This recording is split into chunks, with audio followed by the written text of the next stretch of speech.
The wrath would boss for Lankas. The ende Shambalumi Loes. Warsak, ko iskas. Ortovat suda unskas. Dosha yeses. Oratripaga. Dakrunar. Jipchask. Bakavas. Svetod. Rasmukresare ognok. Bakja mha. Uksa. Shekwatak. Borborgen. Dosk tanga rasjak. Shivertskarsk. Gus. Zonkelis. Gorra. Oreflexik. Odortikcha. Gretas. Shekwatak. Borborgen. Rodogoran ran tanaka.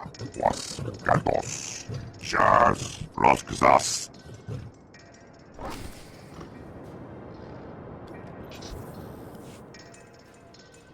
Dark Crew.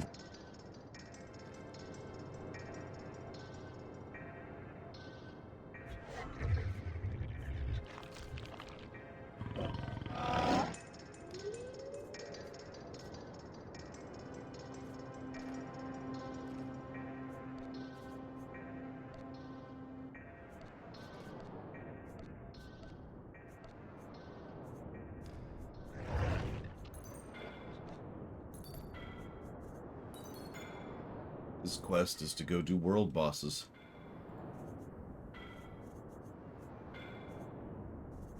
Grasmaklo.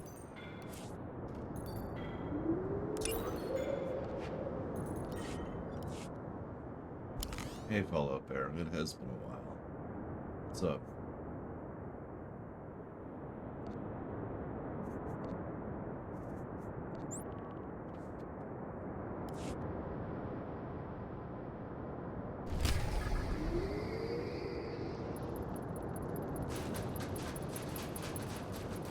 Espavanduntavein. For how to pull your is Dioto, say go to whoopie whoopie. Kodva kinizibeli wenezin waleze kandaleno. Babetlu. Tachulqua bo lutudupita. Choba the cast for underlay. Blizz just called us scary person.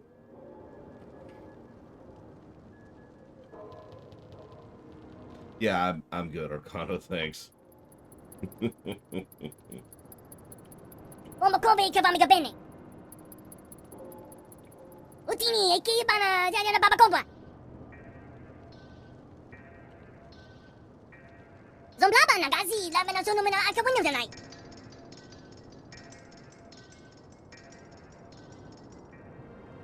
Shaky Planet? Kodva kinizibeli wenezin waleze kandaleno. Go pudava dalva no mo confesco vami. Kimina ni halaneza nimba ni halakamana. Shaky Planet is McKeb. Ogen fuzo nalapo. Chikua ibana iletas lusa domonolumi.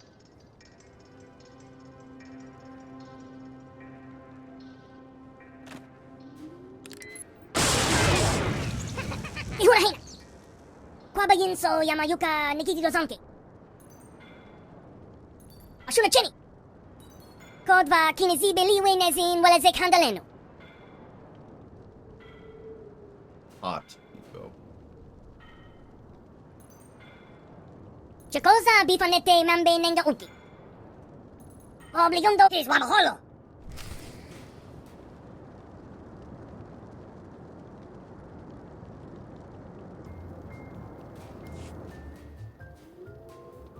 Choba the cast.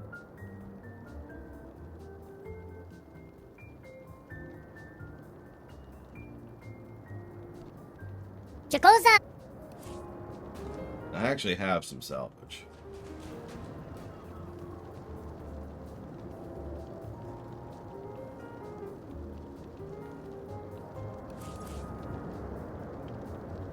Not in that bank, of course. That would be ridiculous. I have no idea how to pronounce that, Mr. Red.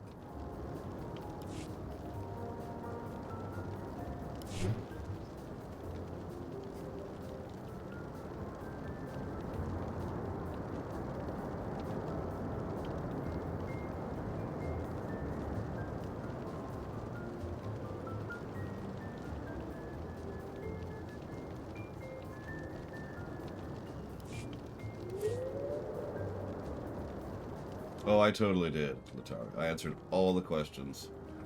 Doing all those streams I did yesterday, because I did so many streams yesterday.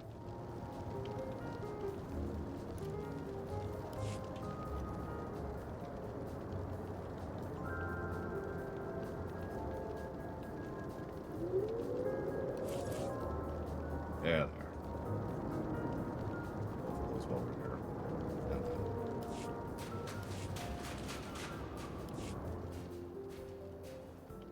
Show body cast.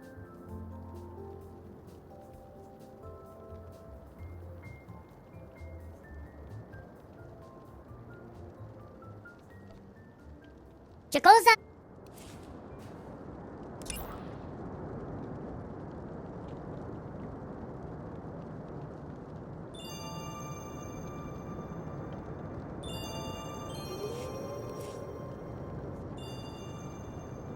Apparently this isn't actually salvage.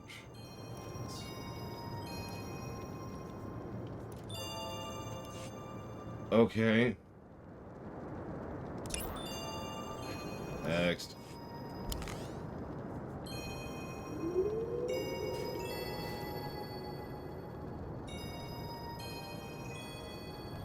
Come back to that.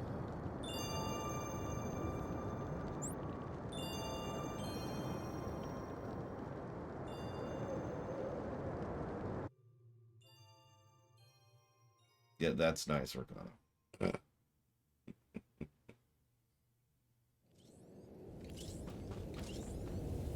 No, I didn't stream yesterday just because I'm lazy, Latario. Because I'm a worthless, stupid, dumb individual.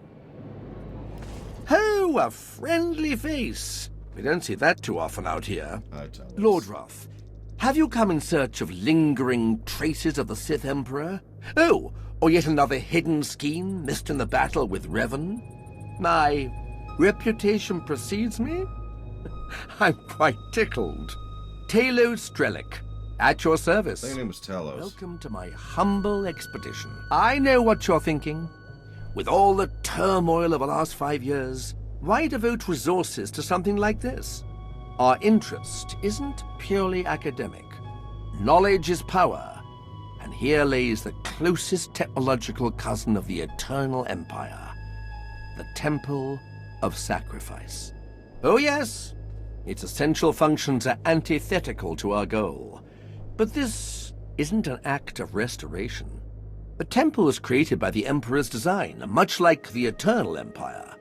I suspect there could be shared elements in the technology. We're working to exhume functional samples, but the Massassi make the work quite dangerous. That's the spirit.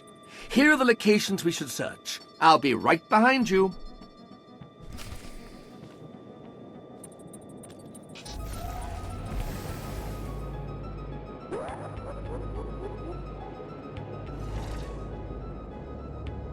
What's your backup, Rama? Why do you keep adding games to the list while I'm on the subject?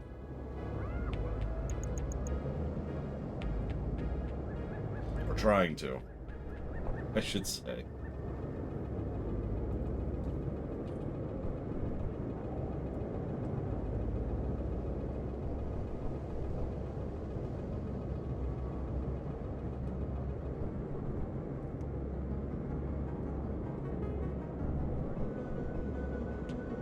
I mean, Vitiate's pretty old. I thought Dead Island was on the list. Hang on.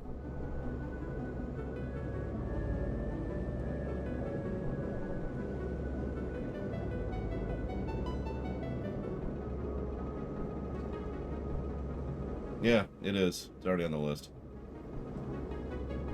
Dead Island it is. Did you know that I have a website which you can pull up to check these kind of things?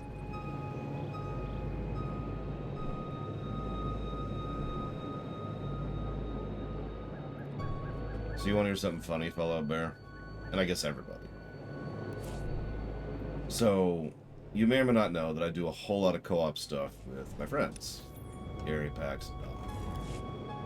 Now, what we tend to do is we tend to have a 4-player game, a 3-player game, and a 2-player game that we're going through at any given point in time. I would murder you, Fallout Bear. Not right now, though. I don't think my throat could take a Klondike bar. Also, I don't like Klondike bars. So... Okay. Cannot see target. It's right there. Come on, again.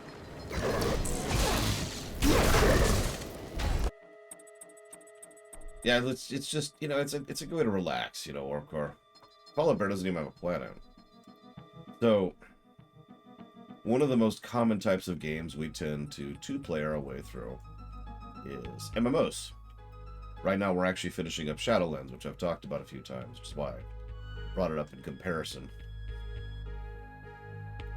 So, I've been telling him about Tor as we go through it, and I was kind of, I don't know, maybe about halfway towards convincing him to do a co-op playthrough of Tor with me. Not really trying to do that, I should mention, just by virtue of sharing what the game's like. Last night, actually, excuse me, 2 nights ago at this point, I was telling him about how the game gets substantially less co-op friendly at the point in time we're at right now. In fact, it's actually gotten to the point of being co-op hostile, if you're paying attention. There's a reason that we haven't had the kill squad pretty much ever since we hit this expansion. So, that killed it. We already... Like, I think I know I've told this story before. He and I both quit FF14 at a certain point in time because of the co-op hostileness nature of it. And he never came back to FF14. And I don't blame him, because he'd be playing it solo, because FF14 is a solo game. So the idea of playing through another solo game, not super appealing.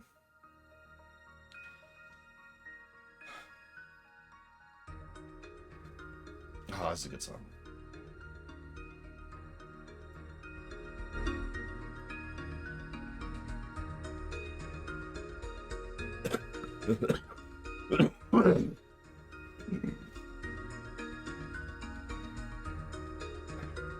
Oh yeah, by the way, today we're in the coughing phase of recovery in a game that I can't mute myself regularly because of the aforementioned irritation of not being able to mute myself while in the game. What I'm saying here is you're going to hear me cough frequently today.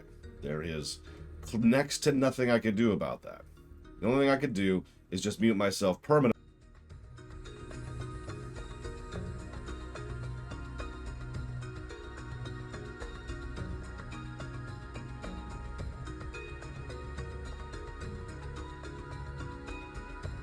Sanctuary. Any questions? Sometimes I forget the kind of being our Sith Emperor really was. Asshole. Just thought I'd warn everybody.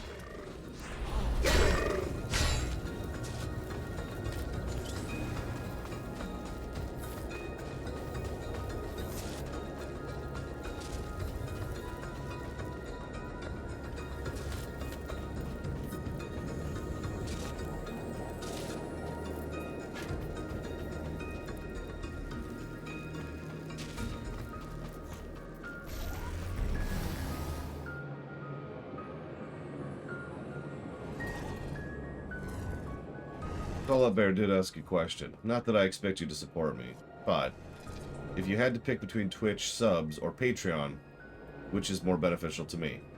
Patreon by about 45%. Twitch takes 50% off the top, unless you're doing bits, in which case they charge you 15%. Patreon takes 15%. Oh yeah, and direct donations take 1.5%, which is by far the least percent taken. It's literally just the transaction fee for direct donations. It's probably at least part of why direct donations are about 2/3 of my income at this point.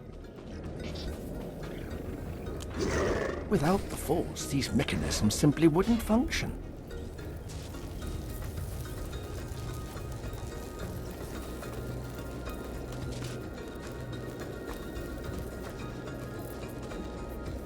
Also, today's a really bad day for questions. You can put them in the queue. I don't promise to answer any of them, though. Just a heads up. A subscription. Well, I literally just said that, Act, but I don't mind repeating myself. If you do a subscription on Twitch, I gain $2 and about 43 cents from it. And I'm pretty sure it charges you $5. Now, I know that varies based on country and based on currency. But that's the general breakdown. No matter what you pay, I get the same thing regardless. $2.43.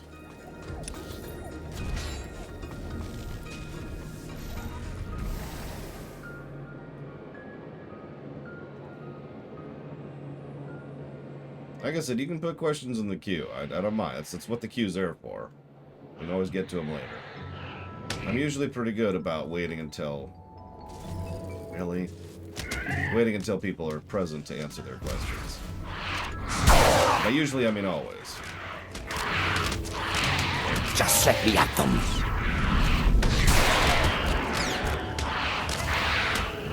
Yeah, so far, these are all universally negative to gameplay. I'm not impressed on the story side either.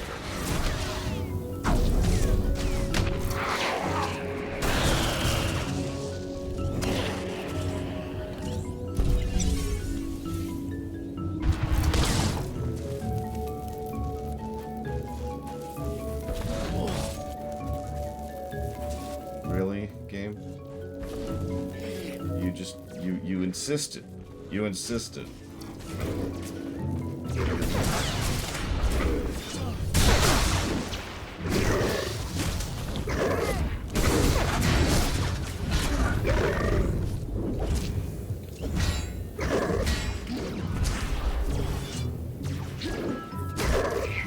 So let's see here.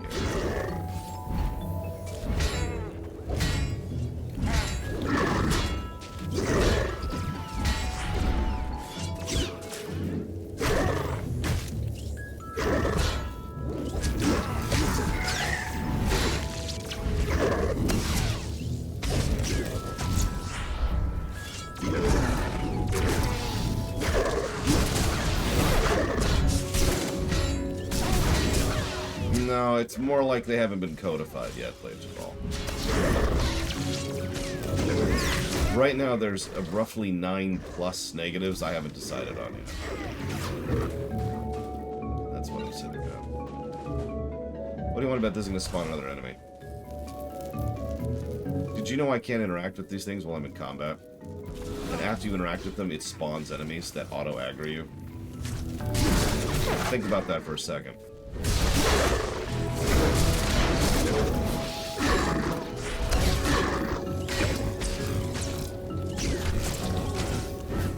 Desist! By order of the Imperial Reclamation Service.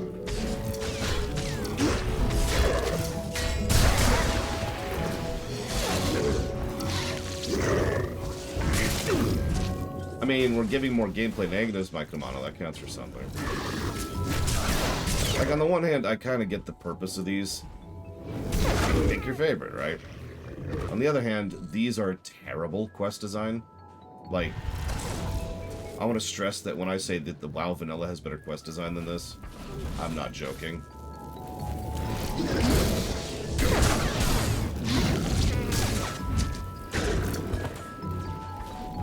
Ooh. Did you feel a shiver down your spine, too? Nah. WoW Vanilla has equally bad quest design as this.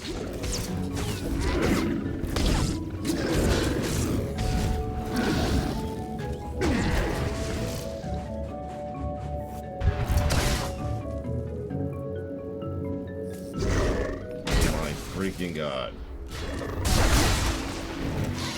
I just realized I still have the Hoth playlist going.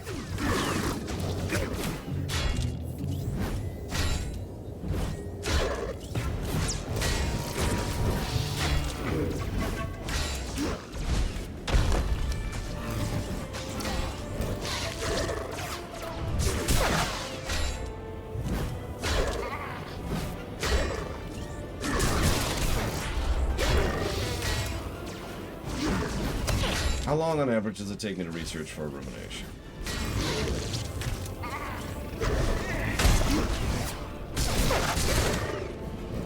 I don't think I have an average. It varies wildly. Take that! Let me use the most recent block as an example.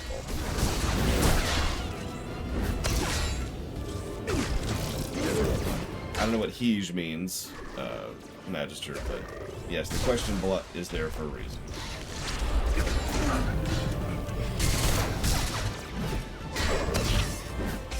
When I was doing research for Finding Dory, it took me like an hour. When I was doing research for Toy Story 2, that was closer to 3. So it varies pretty wildly. I don't think I have an average. It depends entirely on how much information exists for the work in question. I think that you think Kira is way stronger than she is Zach Taft, and that's my opinion on that. More elements that don't belong. I'm glad that she's a badly written character in the Jedi Almost Knight finished. Order. I've identified one more sample to excavate. Oh my god, Talos. You know what? Talos, buddy.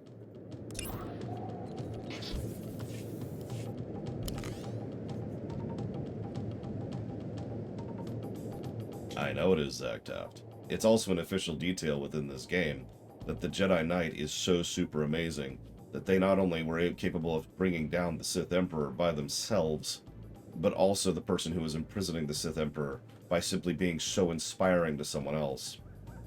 That is also an official detail in this game.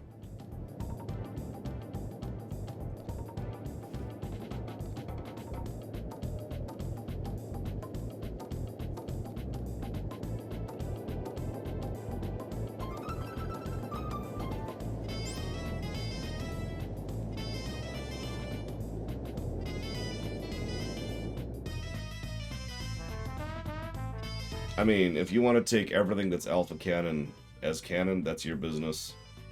I've been studying fiction too long to do that. After all, I'm a fan of Star Trek.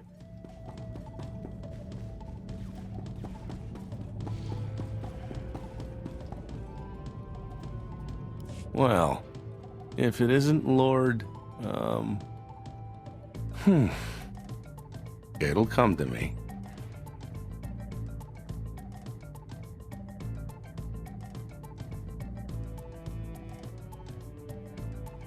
You know, it seems you've lost your manners along with your sobriety. Left them at the door. Buy me a drink or walk away. It's all the same to me. You haven't aged a day in 30 years. What's your secret? Living right? And a little relic I found on Korriban. It's not important. But you're not here to discuss my good looks. You're looking to hire me. Don't work for just anyone, though. Order a drink. Let's see what you're worth. A drink to tell my worth? No better way to show it. Throw something together that you think represents who you are. Okay. Not just something. Put thought into it. Go on. Surprise me. Malachor does, fellow bear. Alright, well, what do we got here? Bantha jerky. Fruit. Noga. Olto. Borellian red. Durian krill. Kamagamagu. Corpse fungus. And the mixer. Okay.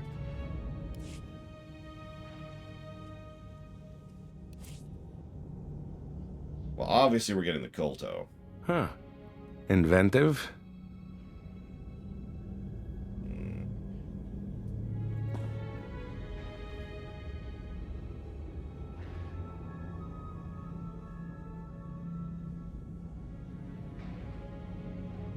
Let's go with the sweet milk. Nice. Does the umbrella count as one of the 3 ingredients is the question. Put that there anyways.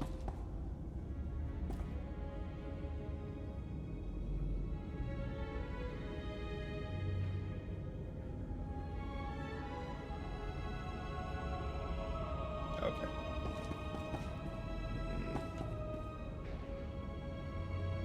And the fruit. Don't forget the little umbrella. God damn it,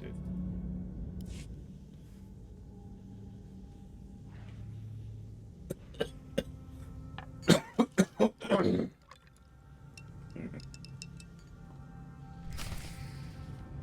Glad my stomach's made of Durasteel. Yeah, I put thought into it. Liquid Rage. Throat'll be feeling that for a week. Let's call it Smash. That was a fruity healing drink. With like... Okay, whatever. Job accepted then. I like your style. And this dump's lost its charm. I'm all yours. You are already drunk.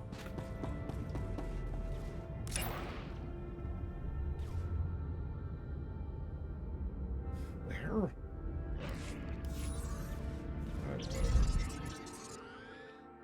Let's see. A Star Wars story other than KOTOR 2 that acknowledges the flaws in the Force and how it's a net negative for the galaxy. I can't think of any.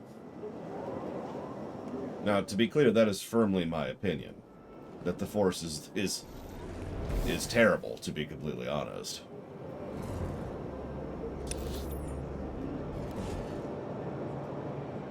I do think that everyone just kind of pretends the Force is this great and awesome and wonderful thing from an out-of-universe perspective. And therefore, none of the characters... It's like droids. Right? It's so rare anybody acknowledges the reality of droids. Because nobody out of character cares. So here I am minding my own intergalactic smuggling operation when some random excess freighter pulls a hotshot landing and out walks Nico Okar. I really thought they'd just turn out to be more rumors. But hey, I'll take it.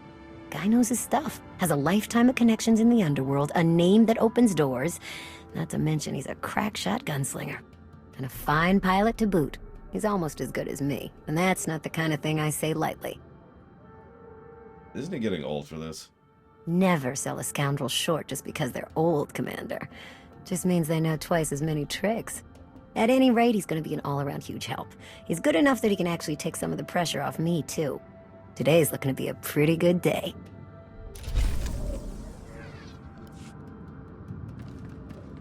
Yeah, I know, you're extremely pro-slavery, due to your incredible evilness. And, that's all the Alliance quests that we have access to right now. Those all sucked. I'll figure out how many negatives that is later. Except for Nico's. Nico's didn't suck.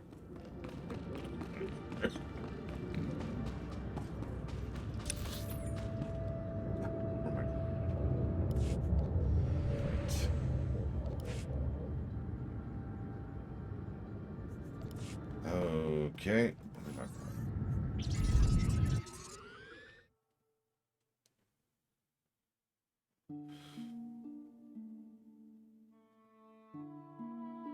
Yes, Latario, in summary.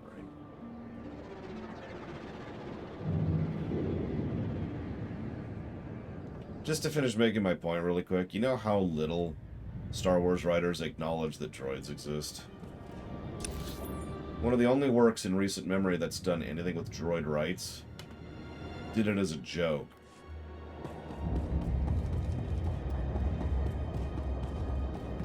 Well, we'll see those when we get to them, Zach. I don't know if you noticed, but we don't have access to all of them. I'm guessing we'll get access later on. You know, I've heard that before, Latario, and I've never agreed with that sentence. It's our favorite shuttle. Actually, Solo, Evo. Solo, a Star Wars story or whatever.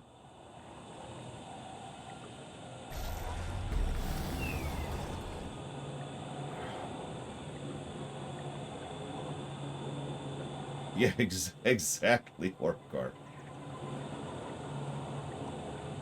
But yeah, no, it's... I came up with a phrase earlier this year, which I've been using a lot. It's called underthought. It's when the writers don't put time or effort into thinking about the reality of a thing. So it comes across as badly written. Anti-material rifle trained on your position in an unrestricted firing angle for at least 100 meters. That's either really good or really bad, depending on your reasons for being here. I represent an alliance forming against Emperor Arkan. We thought that might interest you. Because he's the villain, after all. So the message said. Stand down, Havoc.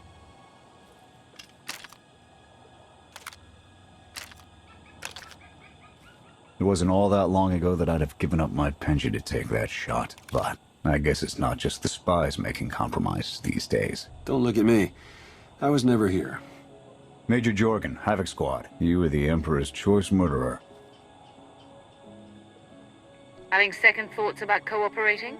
We don't have to like each other to do what needs to be done. I'm tired of seeing Arkan stomp all over the galaxy. You want to finally start giving as good as you're getting? I've got enough that can use your help. What do you need? Your landing didn't go unnoticed. Oh, gosh darn it. Hostiles!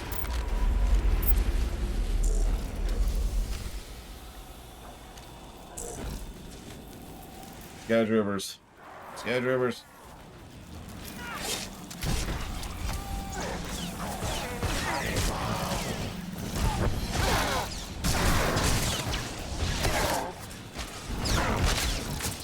There it says high MVP one.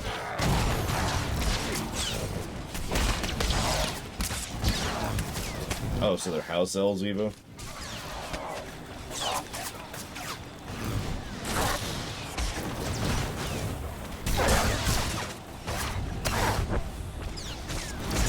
I think BioWare actually wants to make another Star Wars game. Ryman, I'm pretty sure 99% of game developers on the planet would love to make a Star Wars game. That's not a joke. In fact, if anything, that's probably lowballing it. If the doors were flung open, I guarantee you there are enough developers in enough companies who'd be like, oh, we can make a Star Wars game, that they would just jump on that. So, in answer to your question, yes, I think BioWare would love to make a new Star Wars game. Now, they're not gonna, because there's a lot of things in the way there.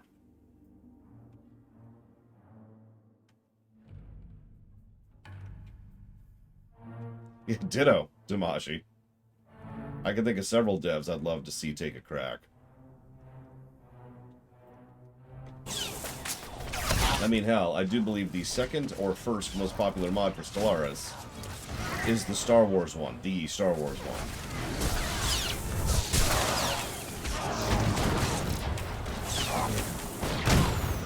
Yeah, sure. Paradox Interactive. There you go. There's one. You asked me to name two. Are they seriously spawning new Skytroopers as I'm just standing here? Jesus Christ. Okay, if I can only pick one other developer.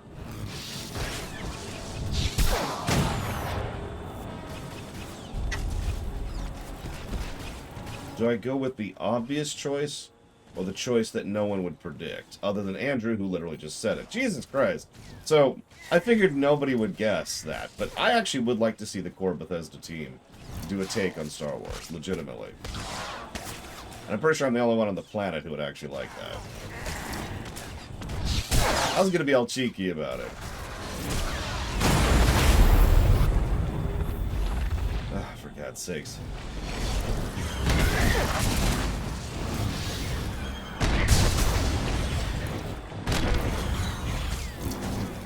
I can't remember the name.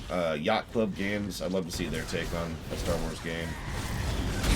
Let's see. Way Forward.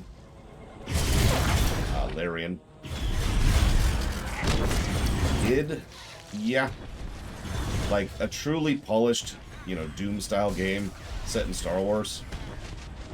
I'd be in favor of that. This hurts.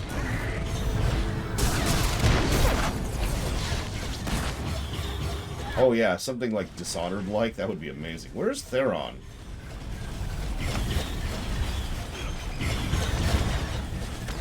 Square Enix?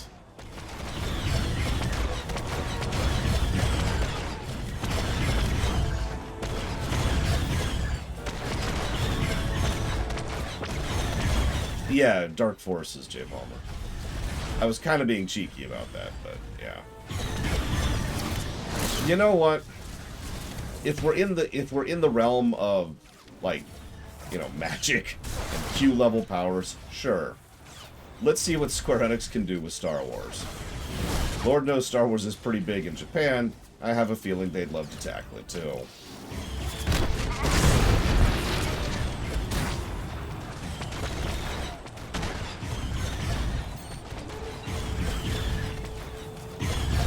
THQ Nordic?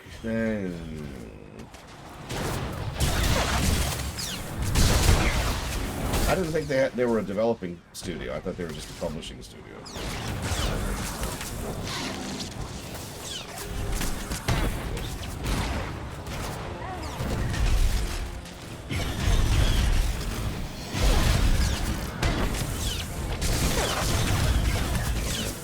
I don't even remember the music from DOS 2, Latario. Sorry. Yeah, the Ace Combat devs. There you go. There's one.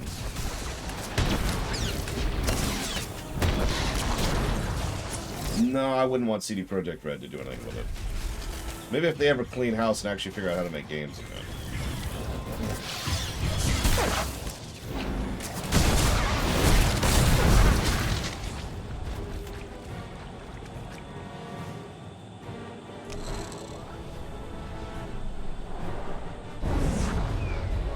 I mean, honestly, I've been wanting a new TIE Fighter for literally decades, so... Ace Combat? Hell yeah. Yeah, exactly, Loner. Because I know CD Projekt Red just announced a bunch of stuff yesterday, I believe. Although it was all the extremely vague, we're working on something kind of announcements, so no meat. So, we'll see. But I don't mean to sound negative, but first of all, I called Cyberpunk way in advance. I have video evidence of that. And second of all, the fact that they have made one great game and one acceptable game is not a great track record, in my opinion.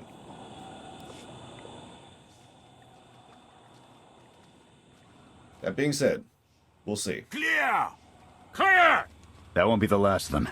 Dengril, Zaven split north. Abath, Torg south. Canner, take Theron, fastest route back to the camp. We'll regroup there.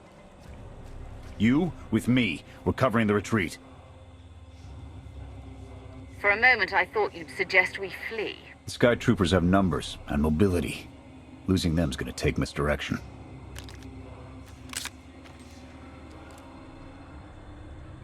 I need a good vantage. And I have the Force, so up you go. Hey, where the hell is Alara, anyways? Here. No, yeah, exactly, the Gonzo.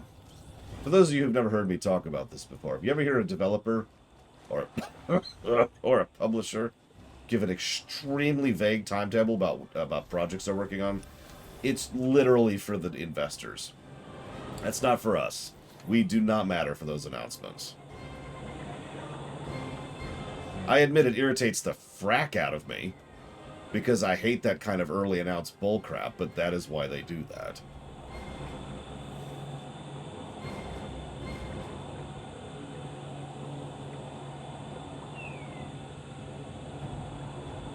And there come the lawnmowers. So I have one question to answer very quickly. Let's see, do I answer a Latario question or an Evo question? Latario actually asked a question, I think 2 days ago now. Which companion death in an RPG that died because of a decision I made affected me the most? And truth be told, I've been stumbling on that one. Obviously, there's the Mass Effect 2 Suicide Run, which everybody knows. But I'm kind of having a hard time even coming up with another example. Up and at 'em. I mean, I suppose I could say mission, but that feels like cheating. Especially since I undid it and never did it again.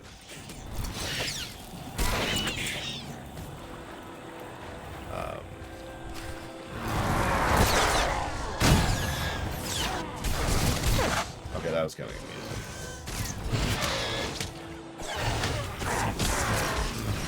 I'd say Caden, but I'd cheer at his death. He dies, and I put a little party together, you know? It's great.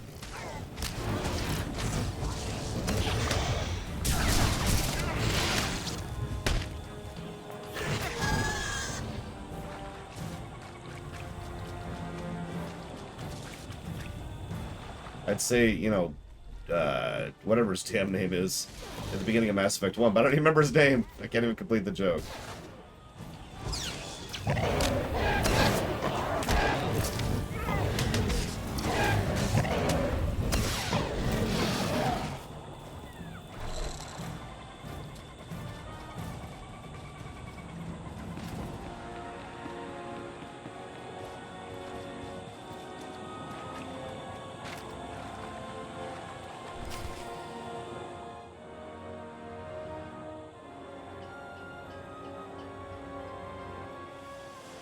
Here. No sign of pursuit. Watch my 6 while I cover the retreat. This new Emperor. You've met him? I have. What's your assessment? Valkorion believed he could start something new and different here. But in the end, he only taught his heirs to be every bit the Sith he was. Or perhaps it is merely the nature of a son to seek to surpass his father.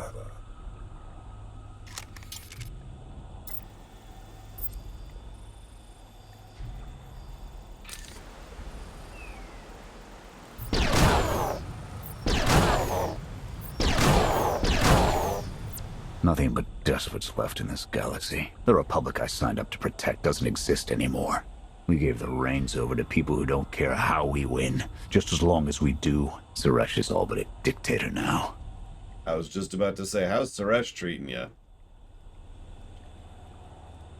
Don't you pride yourselves on keeping all the power out of the hands of one individual? Not enough politicians with the spine to stick to their principles when it really mattered. Suresh and her puppet chancellor have everyone convinced the state of emergency requires executive action. She and her top brass just push through whatever suits their interests. Never thought I'd miss bureaucrats butting into military matters. But what we gained in efficiency, we lost in soul. That's a real topic that I don't think this game is going to discuss with any length or depth. This is a fight you can believe in, at least. I'm holding you to that. Hold on. Got something. Civvies. And Sky Troopers. They're in trouble. Distract them while I close the gap. Affirmative.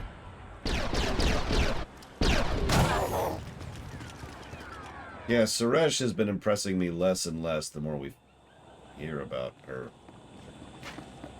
Where's the patrol? Is that the patrol? No.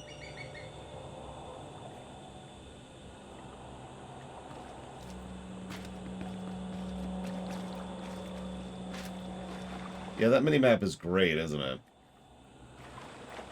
Hello, Star Wars. Evo asks, can a judge... Well, actually, let me just answer the... There you are. Let me just answer the core question. Does a judge have any authority? Legally? Actually, no. Legally and on paper, a judge is just a civilian advisor. A consultant, if you will. But in reality land, as you might imagine, it's pretty rare they will go against a judge's decision.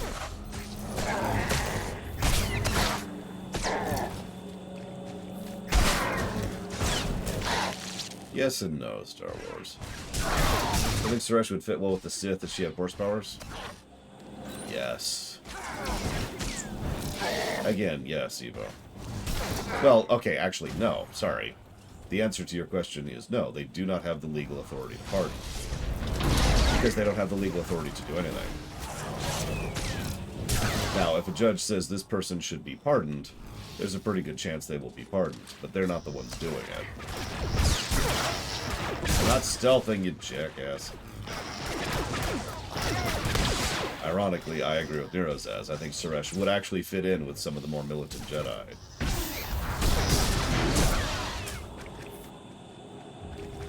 Yeah, I never had a good opinion of Suresh. It's not gotten better.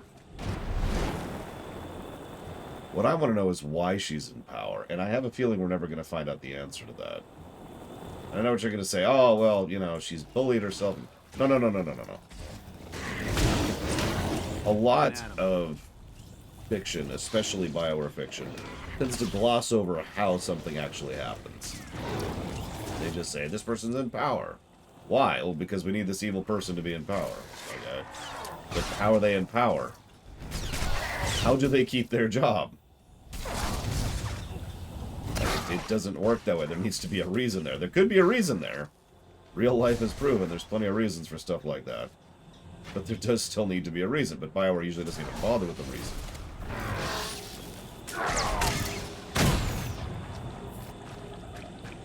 Oh god, it's the Exile!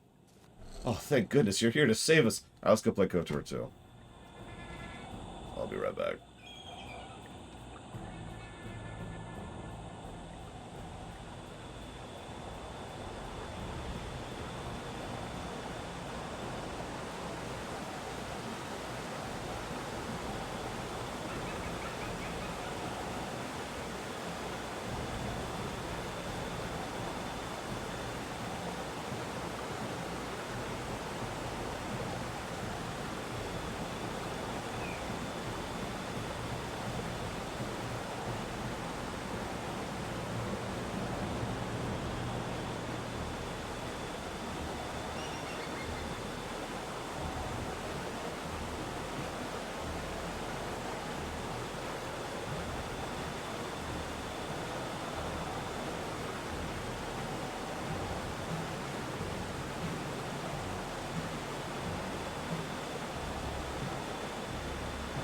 Hear me out for a second. I've got a comparison in regards to the Suresh thing.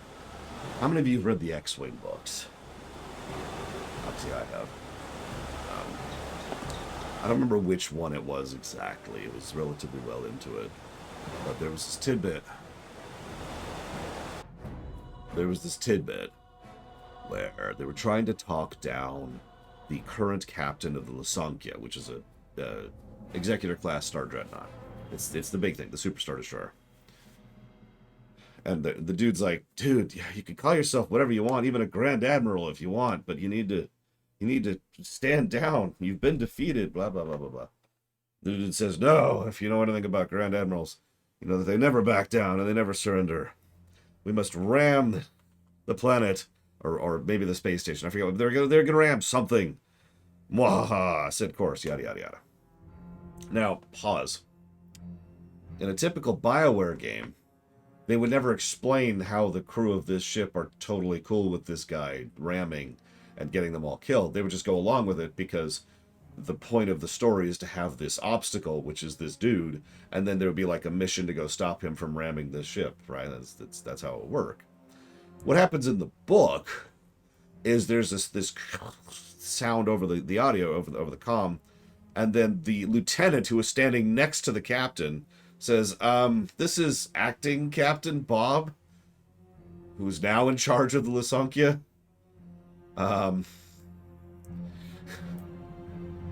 We're willing to surrender now. And I love that.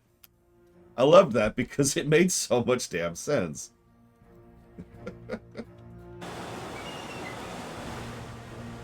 You saved us. Everyone all right? Anyone injured? No, I don't think so. Thank you. The Sky Troopers, they just came from nowhere. We done nothing. We're no threat to the Spire, but the droids drove us from our homes and started burning everything. Please, stop them like you did for us. There are others out there. Our families and friends, our homes. There'll be nothing left. We'll stop the droids.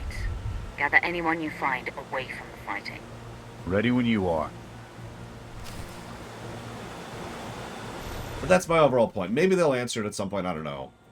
But I haven't seen an explanation for how Suresh retains any level of power. Like, she's not even the Chancellor right now, I think. Like, they mentioned something about the other Chancellor who's in charge, but the other Chancellor is actually just a puppet for her. Or something like that. I don't know, I might be crossing my streams at this point a little bit, but you get my point.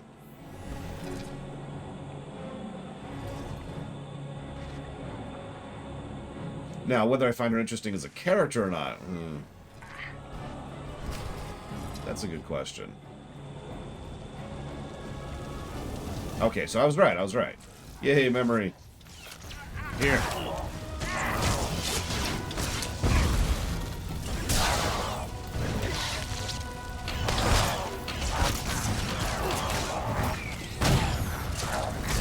Yep, she's in power because it's destiny. It's her density. to be in charge. Yeah, let me get this stuff off you, Jorgen. You packed me up. Yep, I got you. Oh, shoot, Jorgen's dead. Well, now we're just turbo dead. Ah, that's okay.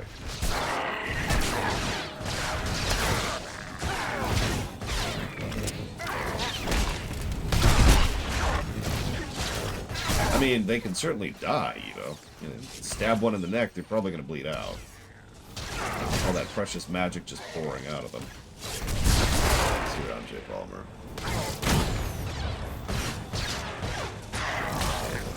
Okay, if this was Ilum's Shadow Machine, I would have been dead 5 minutes ago.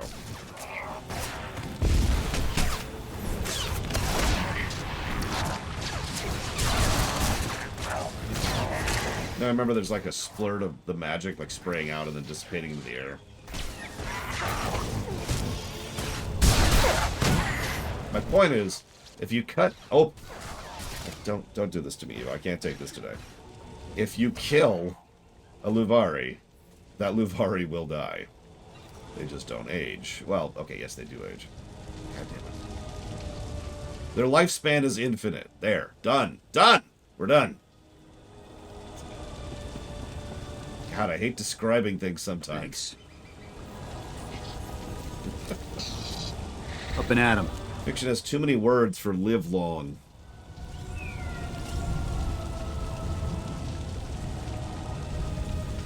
No, it's not your fault. It is literally the problem that several fiction have, because there's actually several different words, all of which mean slight variations on live long. And they are different. They are different and distinct from each other. So it's like... You can't stay here. The Sky Troopers are burning everything. Run! Of course, if you say, God damn, there's a lot of Sky Troopers here. No, I did not, Lothario. I also think it completely cheapened the entire work while we're on the subject. Open up! You've got to move! There are others waiting to take you to safety. But, like, if I say they're immortal, some people will say, oh, so they can't be killed. Because that is one of the possible definitions of the word immortal. Whereas another possible definition of the word immortal is they can't be killed naturally, but they can be artificially killed. And then there's, like, life expectancy, but even life expectancy doesn't cover things like illness or degradation and just... So that's why I'm just like, ah. Lifespan equals infinite. We're done. Wow, okay. I'll accept that. Let's see here. If I was to pick any food from any fiction to be made in real life.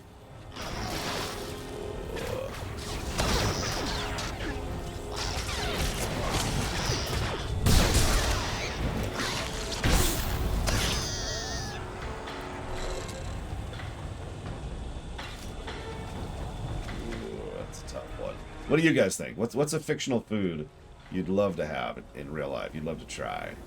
Luco actually asked me this question a few days ago too, but he hasn't been on again for me to answer it. My mind is immediately jumping to Warcraft. Yeah, I was actually thinking of Arkwine, and there's also I forget what it's called, but it's a drink in BC specifically, and it's nether infused, like dew or something like that.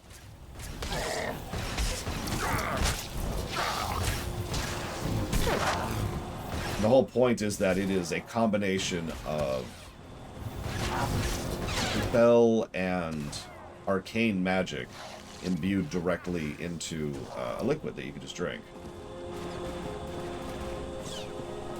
There's also, obviously there's Arkwine. It's pure arcane. But there's also the... I know I'm just describing liquids, but whatever. I think what it's called. It's the Moonwell liquid that the Night Elves live off of. That's natural magic imbued into a liquid form that you could then ingest and get, you know, full nutrition from.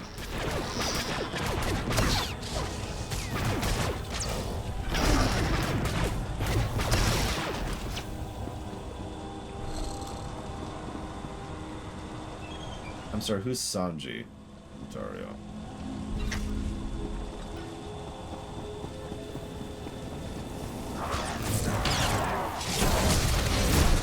Moonberry juice.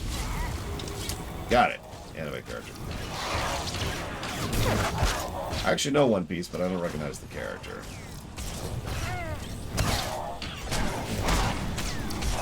Let's see, hang on. Let me try to think of something that's not from Warcraft. Because Warcraft actually digs into its food quite a bit, which I appreciate. It's clear if you run. Now! Help is waiting! Ping to you, Flag End.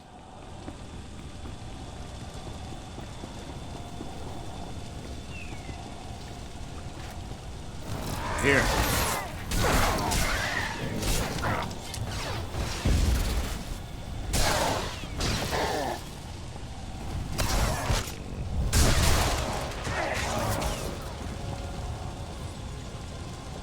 I can't think of anything else.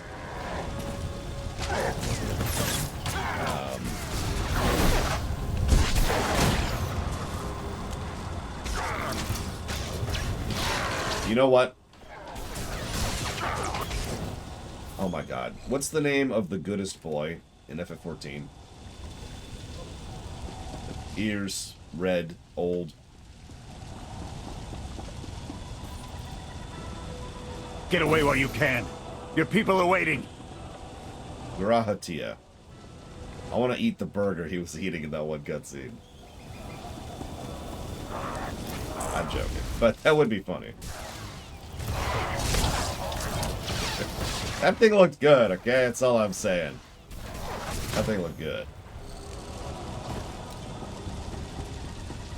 I love how you immediately knew who I meant when I said the goodest boy. Although, you know, clarifiers help. Oh yeah, let's try a sweet roll from Skyrim over here. Oh no, extra pickles. Extra pickles.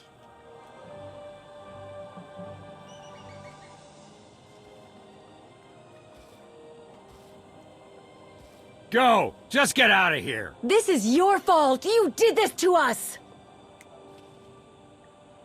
We're not your enemy. Sky Troopers are probably searching for us. They wanted for nothing before my reign ended. Look on them now. I believe you wanted to help, but we were doomed the moment you came here. The Emperor will want to make an example of your resistance. He'll likely claim we conspired with you as an excuse to crack down harder. Why are you being targeted by Archon? Because we doubt. Tell them the reason. I asked for proof of how our immortal Emperor could ever die. I searched the old ways for guidance. I wondered why we continue to seek revenge on so many Outlanders for the actions of one. I sought justice for those condemned to exile. We all had questions, and the new Emperor does not suffer them. You may have given him an excuse to silence us for good. We have a camp. I can offer you protection. You've suffered enough out here. We can help.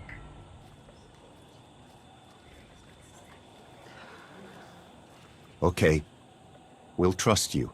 Kenner, we're on our way back. We've got civvies in tow. A lot of them. Be on the lookout. Hope you're up for some trailblazing. We'll need a clearer path for a group this large. Let's go! One of the mods, Fallout Bear, which I don't think any are on right now.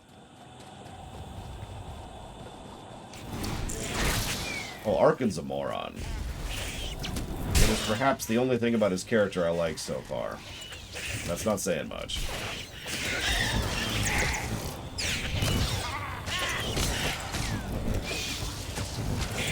Let's scroll down a little bit here. I'm not sure, Latario. I suppose it could just be your connection. Up and at 'em. It could also be Twitch's infrastructure in your area. It could also be maybe you don't have the low latency mode set, although I'm not even sure you can set that on your end. I have it set on my end, but it's supposed to be optional.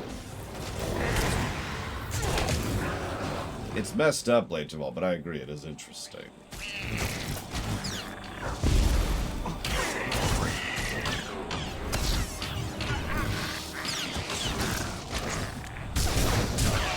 Unfortunately, I have another prediction, which I'm not going to share, but let's just say cookies.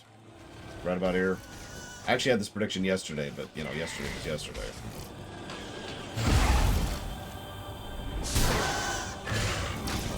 So remember cookies when we get there.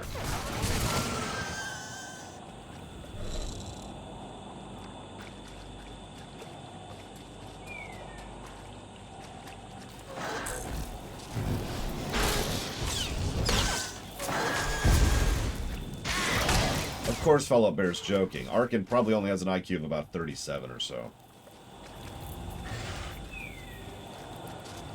Still the smartest person in the galaxy.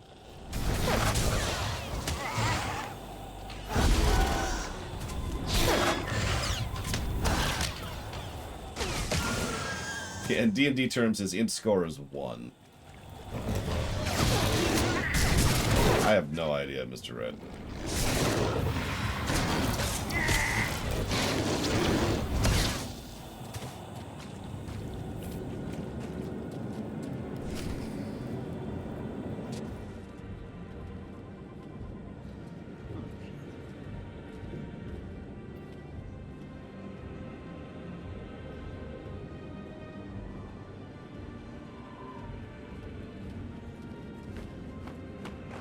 Welcome back, sir.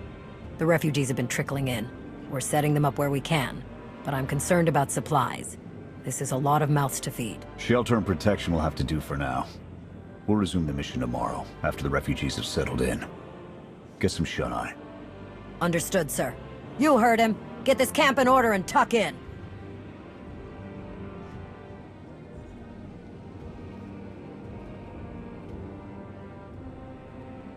This alliance may be your show to run, but those soldiers, they're my responsibility. We clear? So an int of 3 is a non-intelligent animal. You have to be at the point of it having an int of 4 to be considered an intelligent animal. For example, a dog would have an int of 4.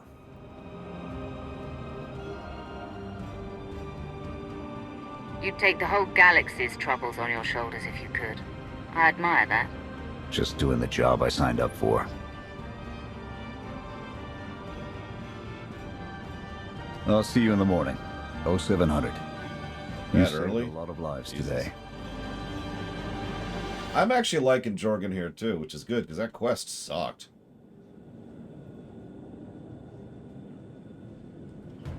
No, I double-checked just to refresh myself. But yeah, the 3 to 4 boundary, that's where intelligence comes into the equation.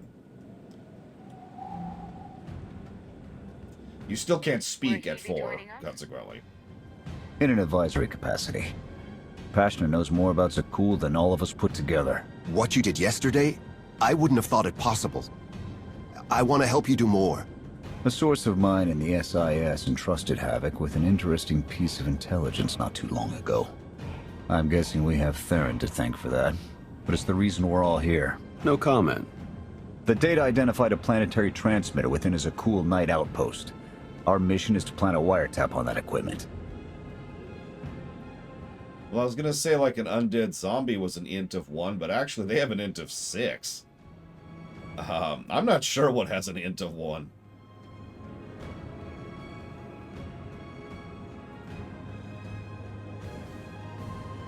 And then their secrets will be laid bare. We get a direct line on their communications. Havoc can start hitting high-value targets all across the Spire. And evade retaliation. We'd be ghosts. Deadly. Heavily armed. Ghosts. This sounds like something Havoc's squad could have accomplished already. Deploying the wiretap without it being discovered will either take a month of prep or a really big distraction. If you're willing to commit the resources, we can move on this immediately. Done.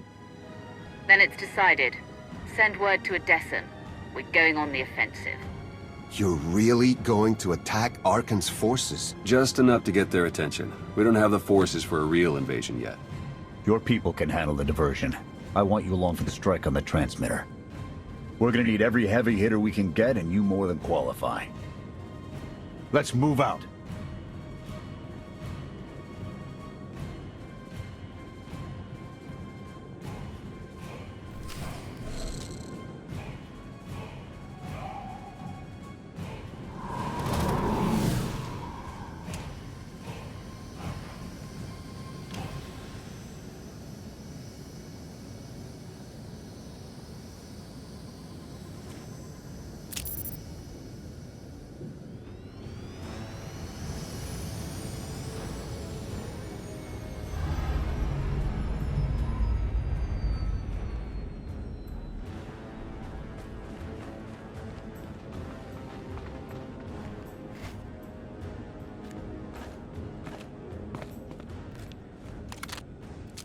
Golem has an int of 3, by the way.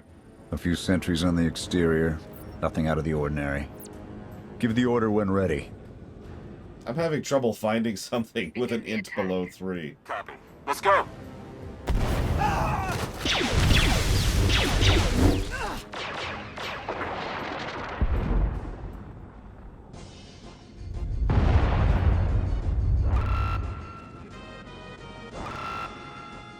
Oh. I found it. There is a fish which has an int of 1. I found one. I think that's the best we're gonna get. Havoc, keep us covered and watch for reinforcements. We're going in. Copy, Major. It's... Okay, the fish's attack does 1d1 damage. Please think about that for a second.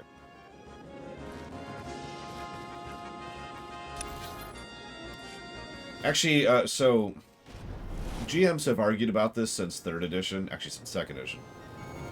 But the general consensus I tend to find amongst fellow GMs is that if any of your base stats hit 1, then you're catatonic. That you're no longer capable of functioning as a person. Divert all forces to assist the mission team. Like if your charisma hits 1 or 0. We're on our own for now. Damn! Then you don't have enough personality to exhibit yourself as an individual, right? If your wisdom hits 1, you no longer have the ability to apply whatever intellect you have to any situation, etc., etc.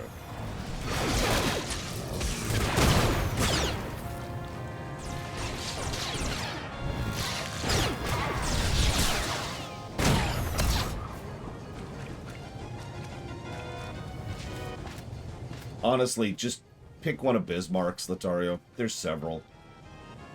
Yeah, exactly, Trithon. Like, if you have no force of personality whatsoever, then you're just a robot, kind of doing whatever you're told. If your strength hits 1, then you are incapable of moving. You no longer have the ability to actually operate your own body. If your constitution hits 1, then, well, there's actually rules for that. But that's because constitution lowering things are pretty common in D&D. Got you covered.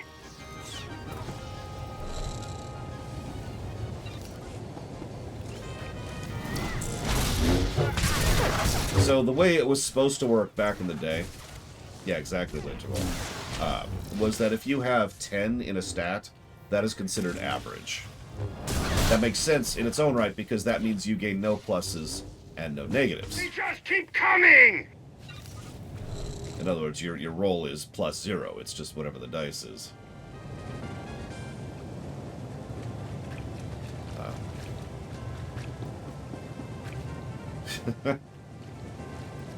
I do, Shadow Machine, yeah. And I hate Illithids for pretty much exactly that reason. I didn't get a chance to watch its active, but I did see it there. Whoa! Yep, okay, I'm down here now. Well, I was gonna go down here anyway, so I appreciate the shortcut. Tortilla shells with peanut butter and honey. Hang on, I need to go vomit really quick. BRB. Oh, Jesus Christ, now what? Hang on a second. Okay.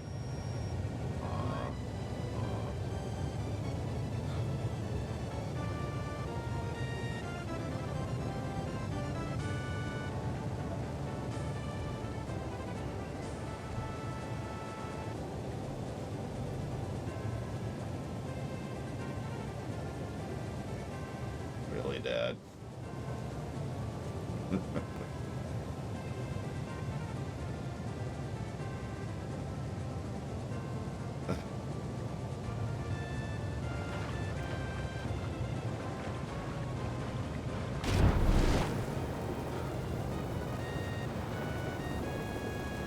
So Star Wars asked a question. Some time ago, Star Wars said, "What would Star Wars be like if Episode 5 and Episode 6 were never made?"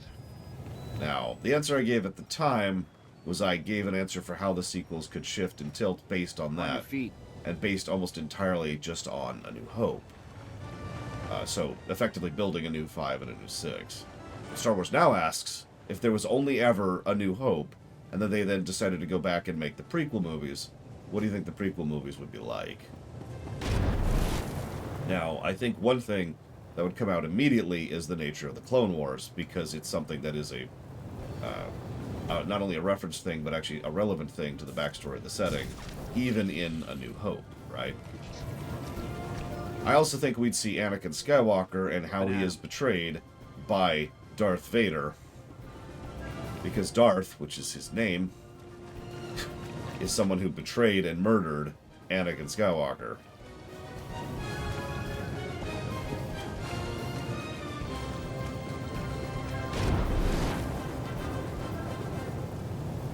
Oh my god, okay.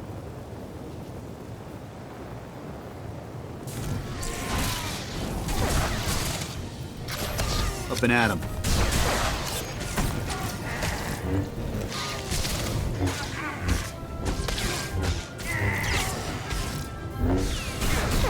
Well, I don't care, Malachor. I'm just pointing out the facts.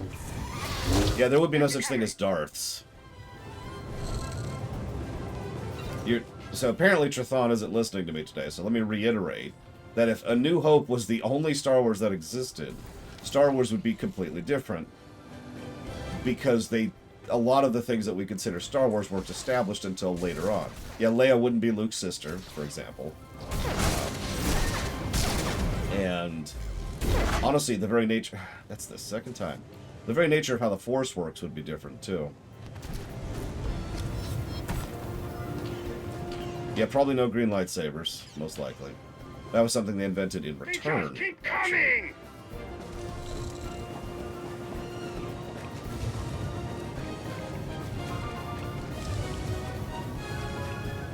Is there like a pipe I could follow for this stupid thing? It looks like there is. So I need green. How did I miss green? Because apparently it's over here. I was just here. Dang it.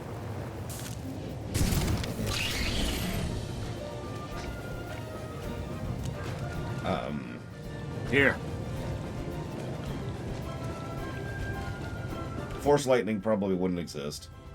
In fact, the Force overall, like I said, would be very fundamentally different. First of all, nothing really... there's no bloodline Force in A New Hope. Now, it's vague on purpose, but the point is, it's not defined that there's anything to do with, you know, the blood of the Skywalkers being strong, or whatever. So, the implication could be there that anybody could learn to use the Force in New Hope, which could then bleed over to the prequels. There's a mention of the sad religion of the Jedi, so that could be an old, you know, they could establish a little bit more of what exactly the religion of the Jedi was.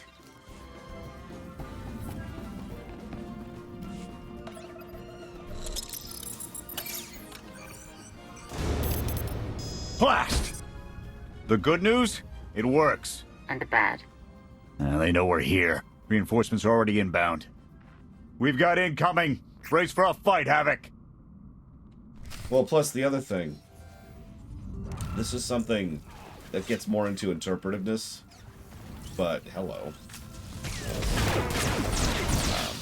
There's a line Vader has, right? The ability to destroy a planet is insignificant next to the power of the Force. Now, considering how weak the Force is in A New Hope, that may sound like a strange statement, but it's because the way that they designed the Force in A New Hope was, rather than it being a superpower that you use, it was actually primarily focused on just the whims and movements of fate. The idea being that, you know, the Force moved pieces around sufficient to be able to destroy the Death Star, despite, you know, not literally having someone walk up and go crunch with their mind, right? And there's a distinction between those two concepts.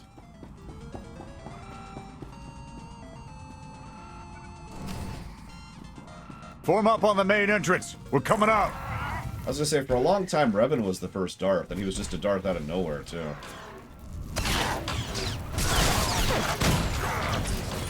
You're done. I don't remember when that stopped being a thing, but I remember when that was a thing.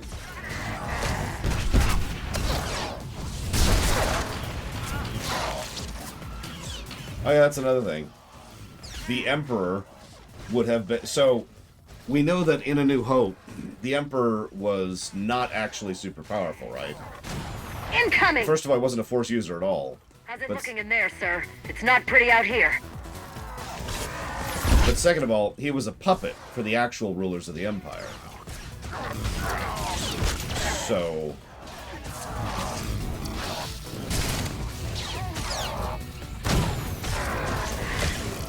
Yes, Darth Maul was called Maul. Or, was called Darth, excuse me. I don't know what that has relevance to, but it is a true statement. Hey, Braglin, Fallout Bear would like an invite, if you have a moment, please.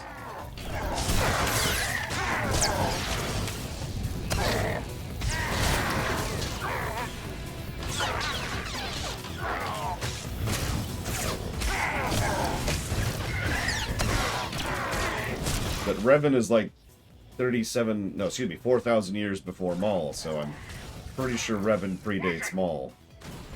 Like, quite a bit, actually. Of course.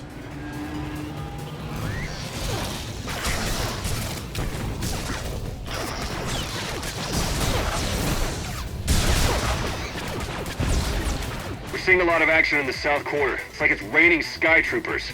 Really? I wouldn't know what that's like.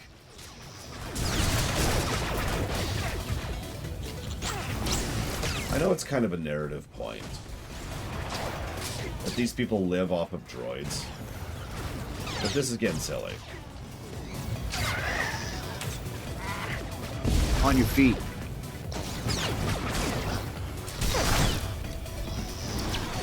We're boxed in. Can anyone support us?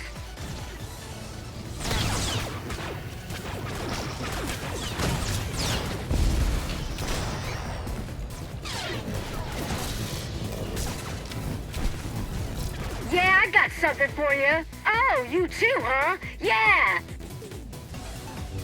Silly game. Alright, here's a boss. It doesn't do much, but it's got a pile of hit points. And I'm going to spawn not only a bunch of ads, but I'm also going to spawn some elite ads. Because screw you.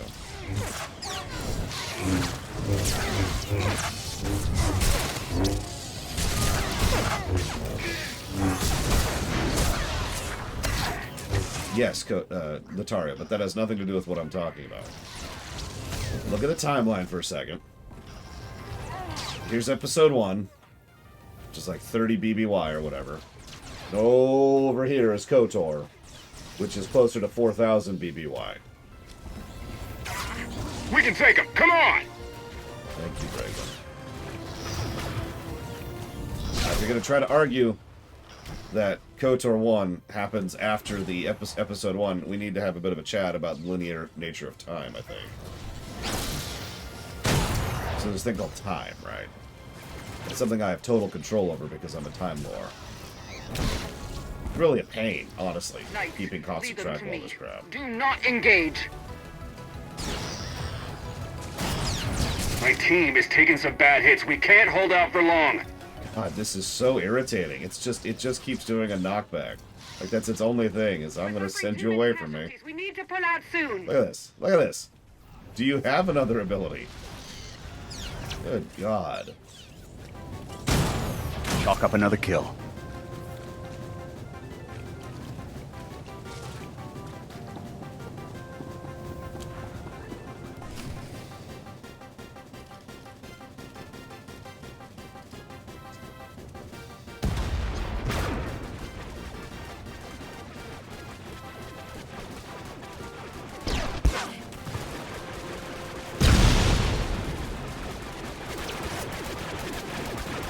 Have I ever seen an ad boss done well? Yeah, I've played WoW.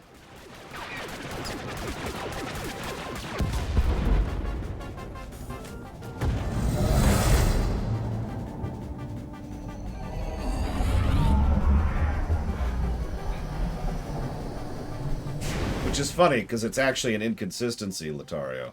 Since Vitiate was dubbed a Sith by Mark Aragnos, who didn't call himself Darth.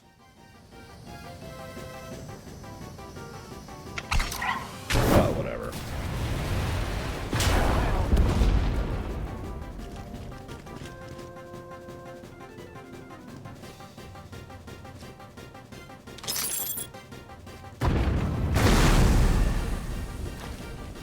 About damn! But yeah, Malachor is correct.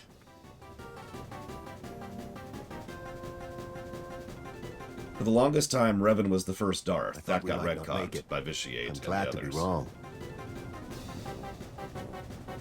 Yeah, I keep saying Vitiate. Let me be clear. It's actually Darth Vitiate. His name is Tenebrae. That makes all of us. When we heard your call, we knew what had to be done. We've spent our entire lives being protected. By our droids, by you. We want to stand for ourselves. Won't get any argument from me. Let's get back to camp, huh?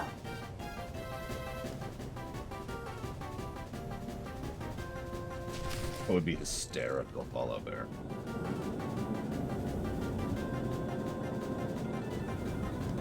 I'm pretty sure his name is Tenebrae. I'll double check.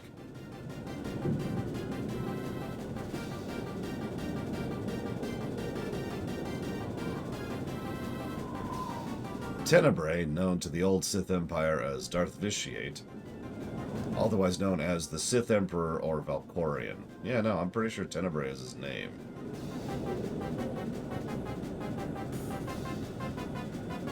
Which says a lot about his dad. But we'll probably talk about him at some point, I'm sure. We took a beating, but the mission was a success. And we discovered an unexpected ally. I'd call that progress. I don't even remember where they cover that, Malachor.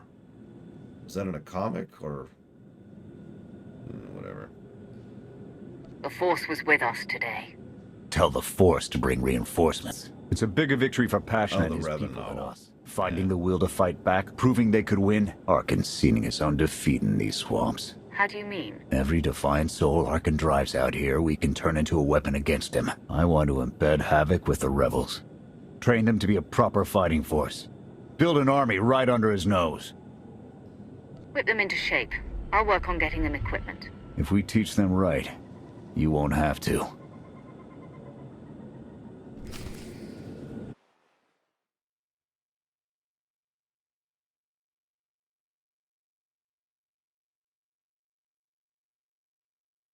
No, you're right, I found it. There it is, Revan novel. Lord Vitiate. Where's the Darth come from?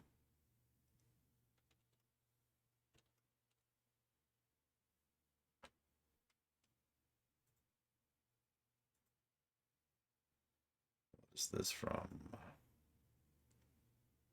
Star Wars The Old Republic Encyclopedia is apparently where Darth Vitiate is coming from.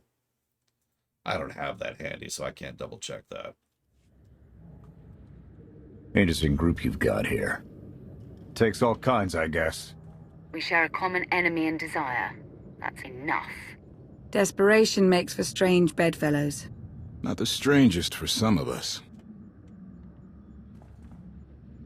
One more word. Enough. Fun as this is, I need to get back to Havoc. I've requisitioned passable training gear to issue to the rebels. At least until they can keep from shooting their own toes off. I can't believe we're gonna ask civilians to fight our battles. It doesn't feel right. They're going to do this whether we help or not. Teaching them how to is what's best for them and us. A more rigorous analysis would suggest the cost-benefit is more strictly in their favor. If we succeed at fostering a rebellion on Zakuul, it may hamper Arkan long enough for the rest of the galaxy to strike back. It is not my understanding of the situation that needs to be corrected. Pushy droid you've got. You don't want to call her that. What? Pushy? Droid. The extent of my being is beyond your comprehension. Yeah, clearly. If you need me, you know where to look.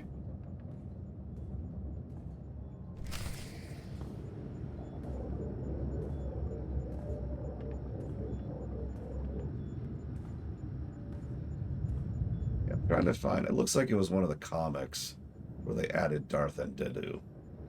They retconned Darth and Dedu to be the first Darth. Although I'm not even sure if that's currently the first Darth. Whatever.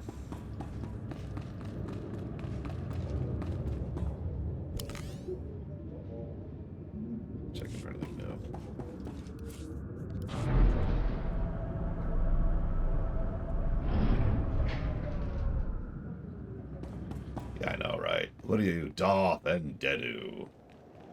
What the hell is that supposed to mean? The best part is that's not even his friggin' name. I don't think, anyways.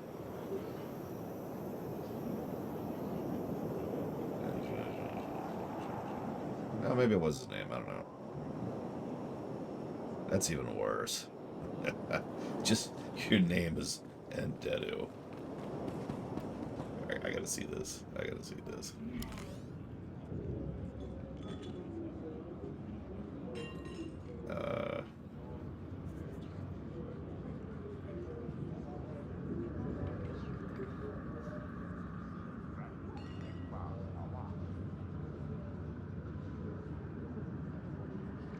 No, I'm spelling it right. Hang on, hang on.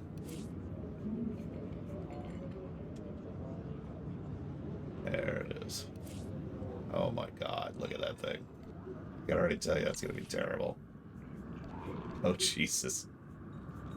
Yeah, that's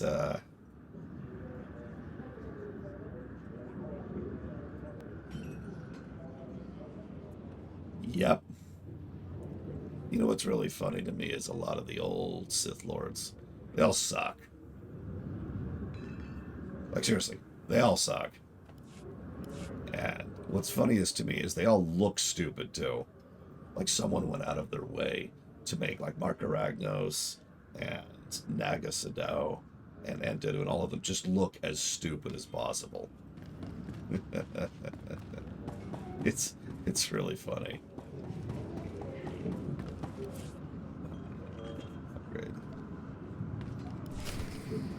Oh god, yeah, I should show you Mark Aragnos' hat.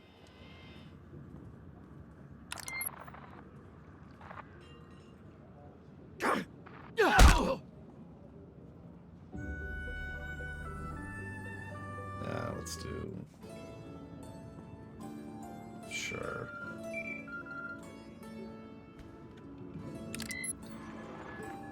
I require your attention. Do not tarry.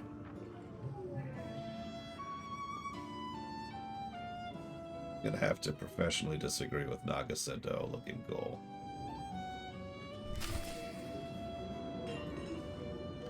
Tula card, hang on. Hey, he's okay, I guess. Better than most of these other yahoos. Mark Aragnos, yep, he looks dumb. I'm telling you, they all look dumb. Oh, hang on, let's look up a Jin Tapal.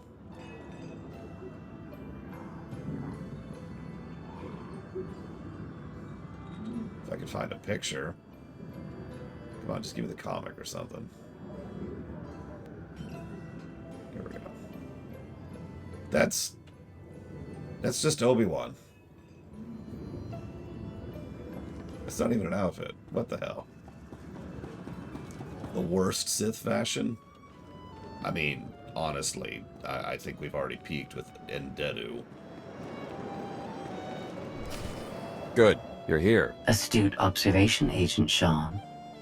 It is a wonder the SIS could get by without your deductive reasoning. You're a droid that's gotten too big for her own bolts. How's that for an astute observation? 5 minutes. Can we please go 5 minutes without you two at each other's throats? Setting the clock. 3, 2, 1. Why do I feel like you're encouraging more than helping? Scorpio, show the commander what you found. Please. My analysis of enemy communications obtained by Havoc Squad revealed something interesting. Hidden inside a mundane signal, I discovered encrypted transmissions codenamed the Gemini frequency. They are broadcast from the throne to every vessel in the Eternal Fleet. The Spire schematics provided by Kaleo confirm this. It's how Arkan commands his warships. This is the break we've been waiting for. A direct line to the enemy fleet. Start a plan of attack. It's Arkan's turn to be on the defensive.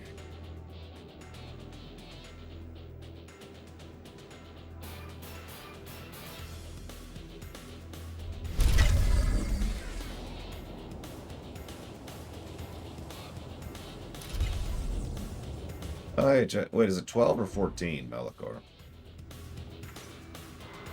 Scorpio cross-referenced all the data Havoc Squad and Kaleo stole from Zakul. When we compared the enemy's comm logs to the Spire maps, we found something unexpected. There's a hyperwave relay station hidden 10,000 meters beneath the Spire. It's the only source of Gemini frequency transmissions to and from the Eternal Throne. That's how Archon commands the fleet, and we know where it is.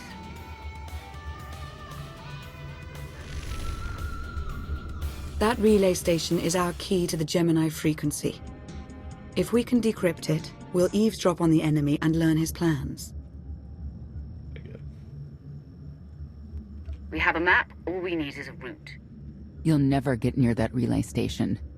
It's 10 kilometers underground and defended by more safeguards than we can count. That's a good thing our data reveals every security measure in the way, and how to defeat them. A strike team can disable the defenses right under Archon's nose, but only if we send it in now.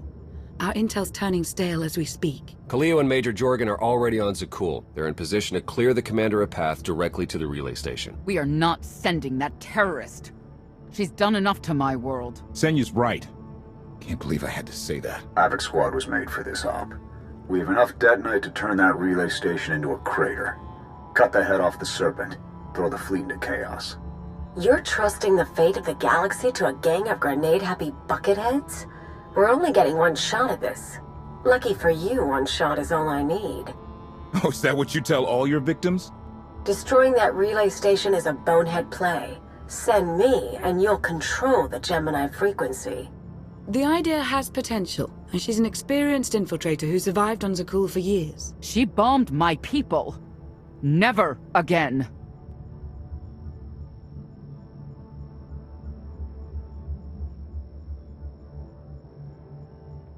This feels like a trap choice. Like the obvious choice is Jorgen. And it's a little bit too obvious, you know what I mean?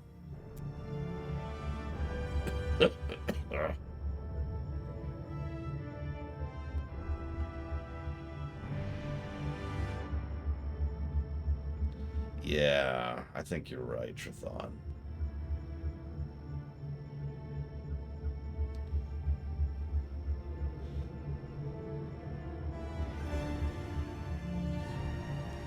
I'm gonna go with my gut. Destroying the relay station is a last resort. But if things go wrong, I need someone who can get creative. That's Kaleo. She's like a rancor in a glass factory. This is a mistake.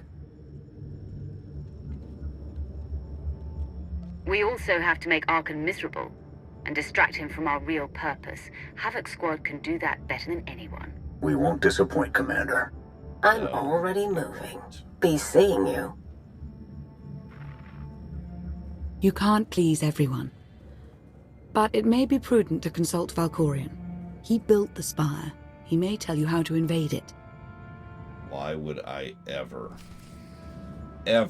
do that, Lana?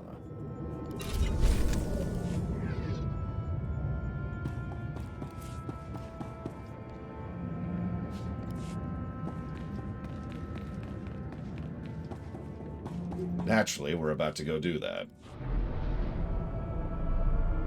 Sith Lord who is the stupidest, Bandon.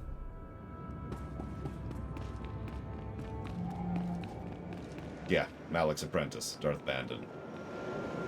The fact that he's a Darth is hysterical in its own right.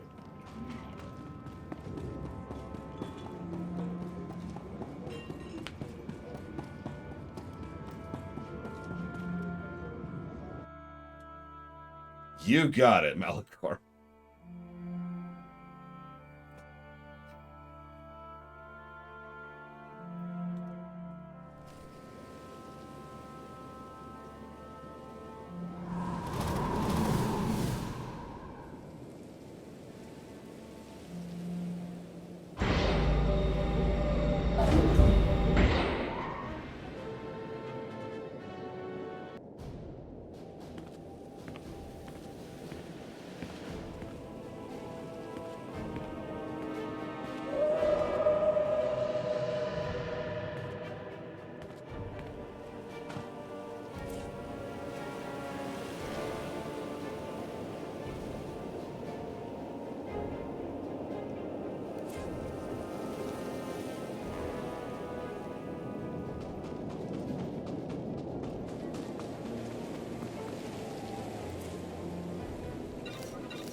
Believe it, Latario. Also, Sasuke sucks, and Orochimaru was the best character in the whole, or the best villain in the whole series. Any questions?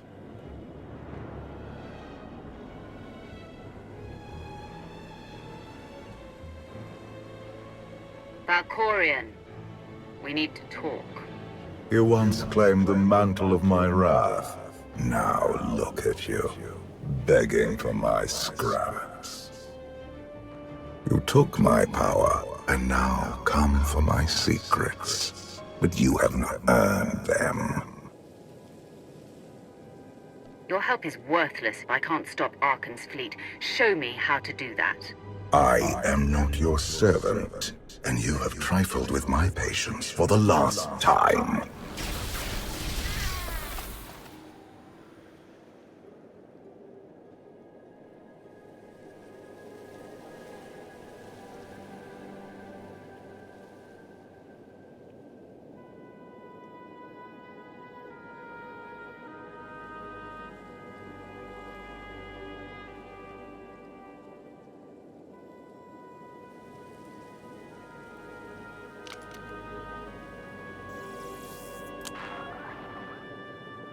Lana, come in. Something happened. I need your help.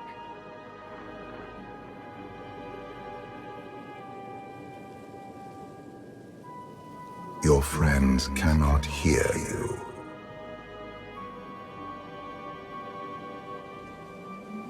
You brought me here. Why? Sometimes, evolution requires a push, or a sacrifice.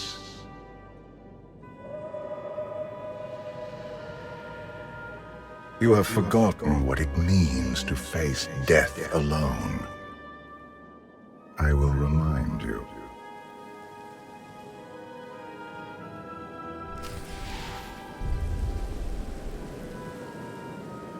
A path has been laid before you, but you refuse to tread upon it. That will change. Can you sense the predators closing in?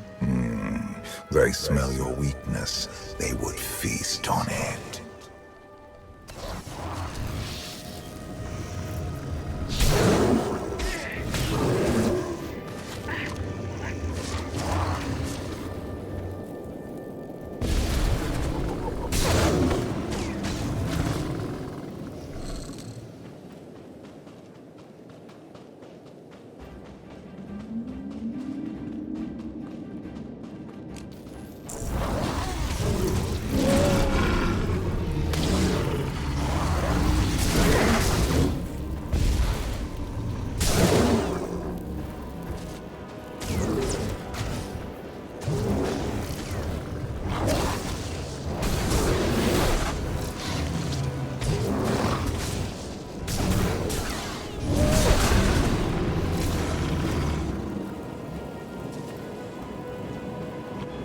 You have a destiny to fulfill. I am tired of being disappointed by your lack of progress.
to say, this is probably yet another example of, hey, imagine if we're a smuggler, which I've been saying this whole time.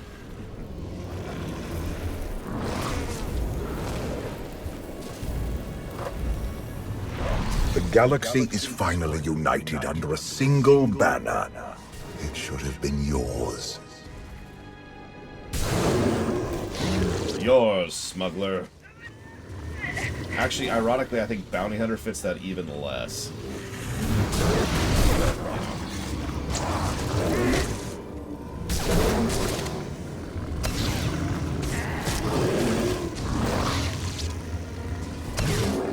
Or Trooper, yeah.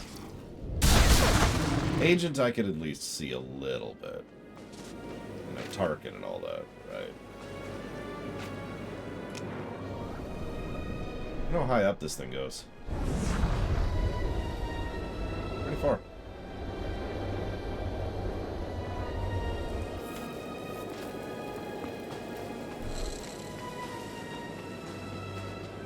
All the galaxy will fall before Havoc Squad.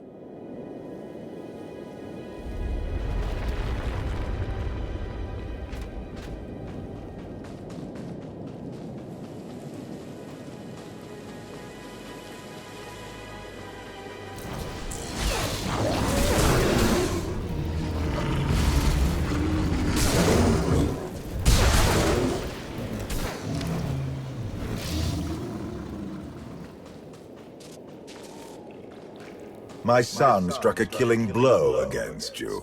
Had I not interfered, you would be dead. Perhaps I should have let you go then.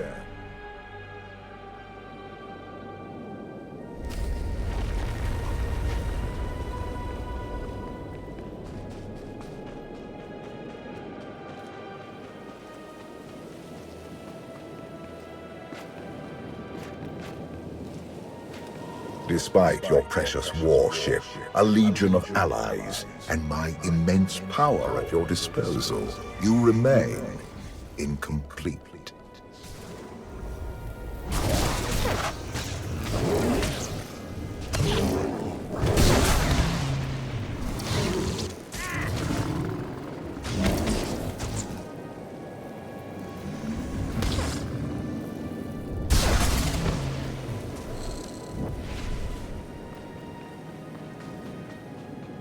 Smugglers do the Jedi leaps too, while we're on the subject.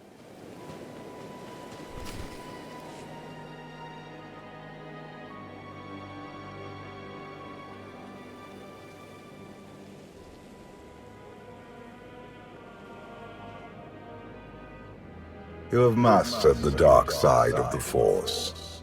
It is not enough. It never was.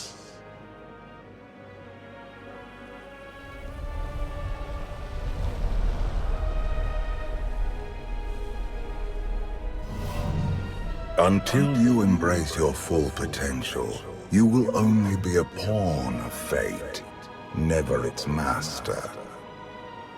If you have all the answers, let's hear them. Start with why you let your son betray you.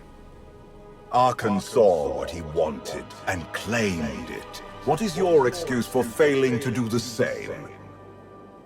The future is not a river to carry us. It is the ocean in which we drown if we are not prepared.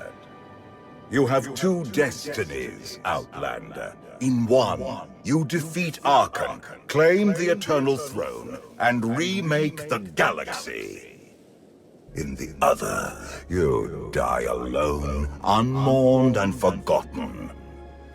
I brought you here to taste that defeat.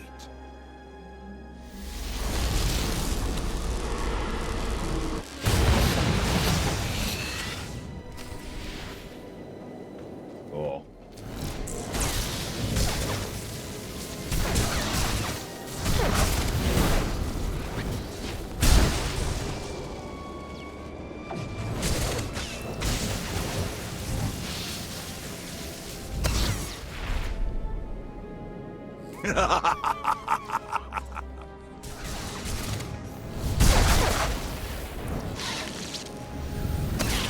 No, I'm doing damage. He just has 1,000,000 health.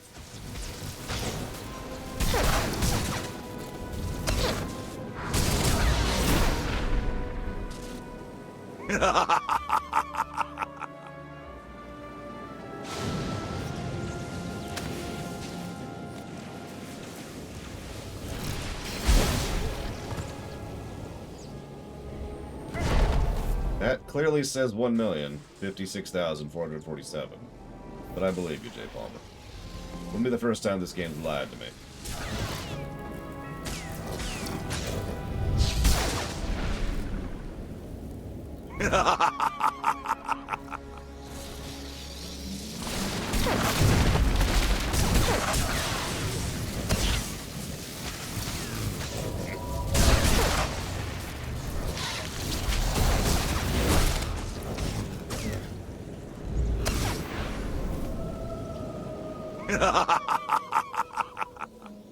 Look, could you hurry this up, buddy?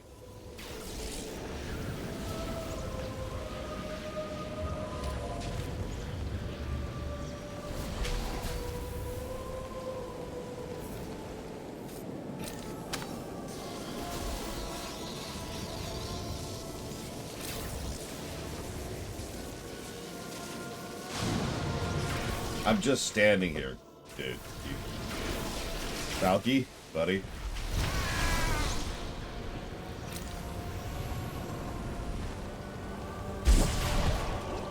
What was the name of his wife?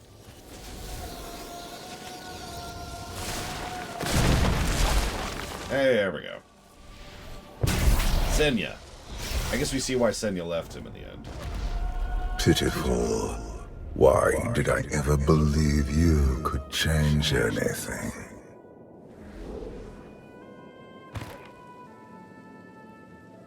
You want me dead? If that's what it takes to get rid of you, do it. I will not gift you that release. Not yet. This was a fraction of the pain my children can inflict. If you do not finish your training, become something greater, you will feel the full weight of their rage. You keep saying I have to become more than I am, but you never explain what that means. You demand a simple answer, refusing to look for it within. That is the essence of your failure. I cannot stay to protect you any longer. There are matters to which I must attend, but I will leave you with a final token of my favor.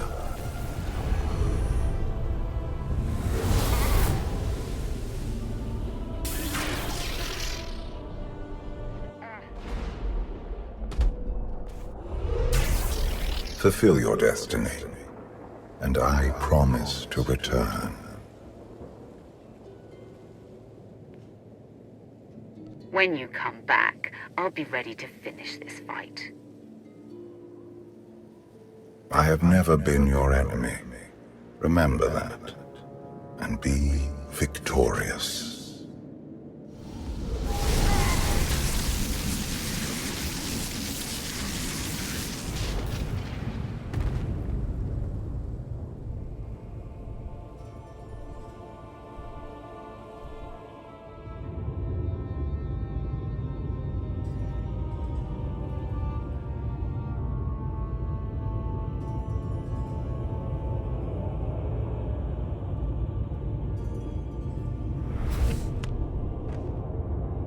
Cheer up, big brother.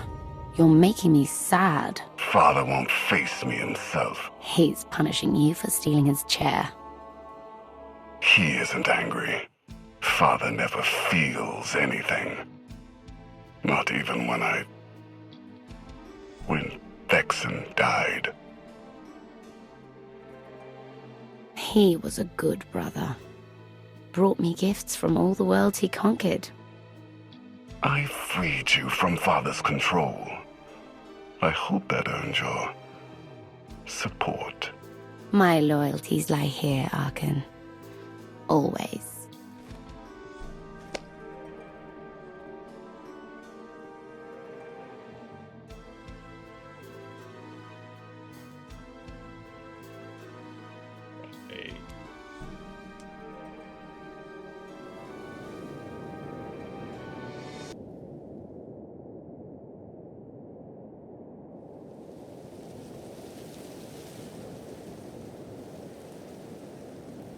Now what?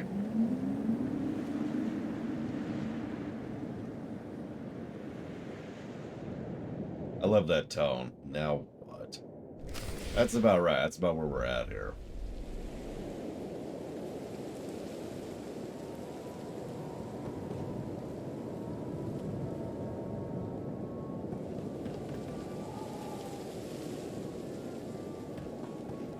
Yeah, let's heal first.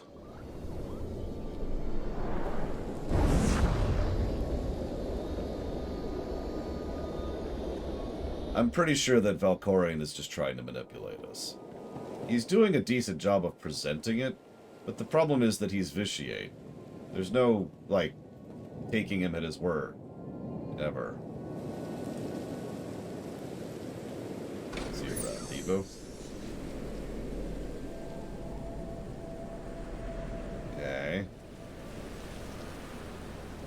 Right.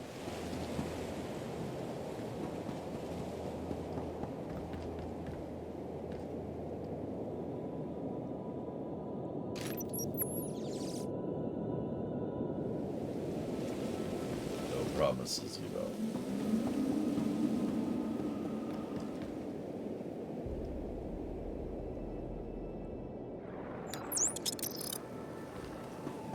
In the end, we are all consumed.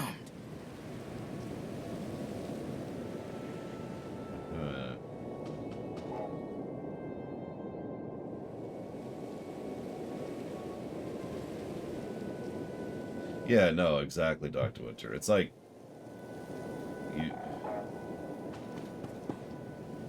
there's no way, you know? There is just no way. Sorry, I should read this out loud. That, hang on, is the... God, that's hard to pass over.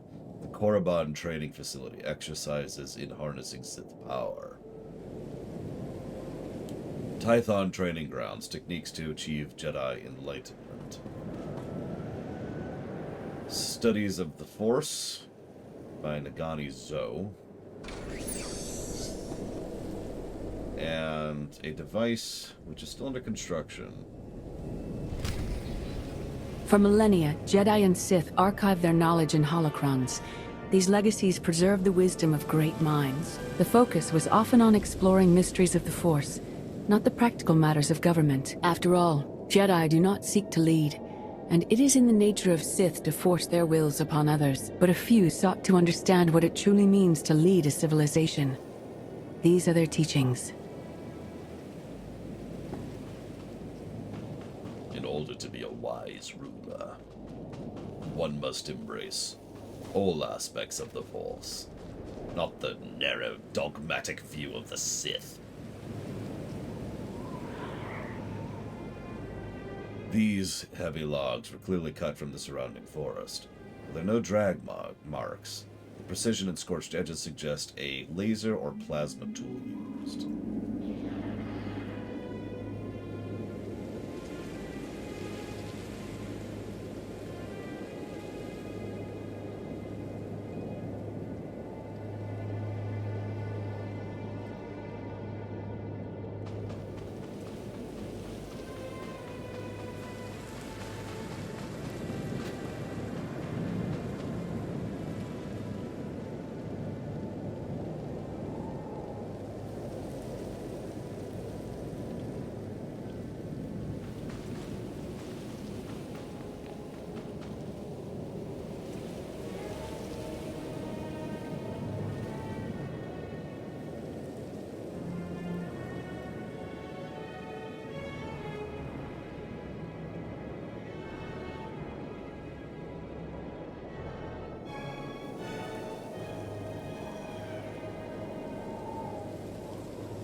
others did too. But,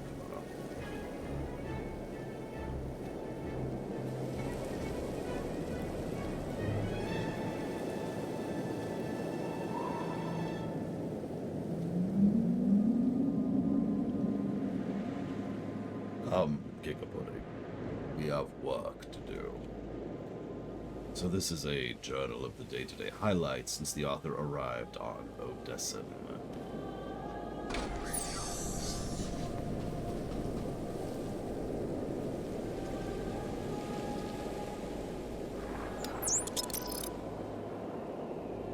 For our fallen emperor!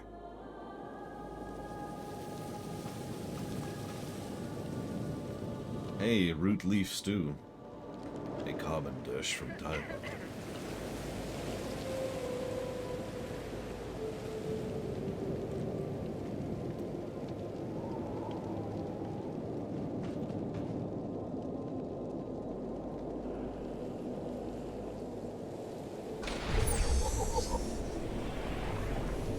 A book from Tassila Shan. I forget how many steps up that is, but...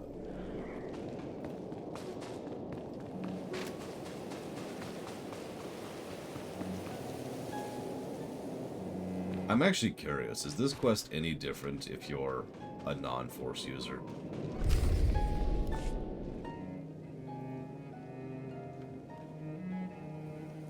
Didn't think so.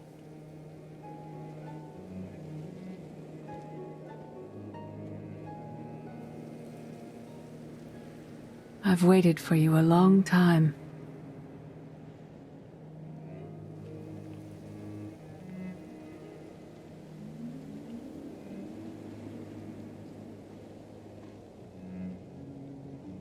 Welcome to my home, Outlander. We can flirt with Satil Shan. Isn't she married? She has a son.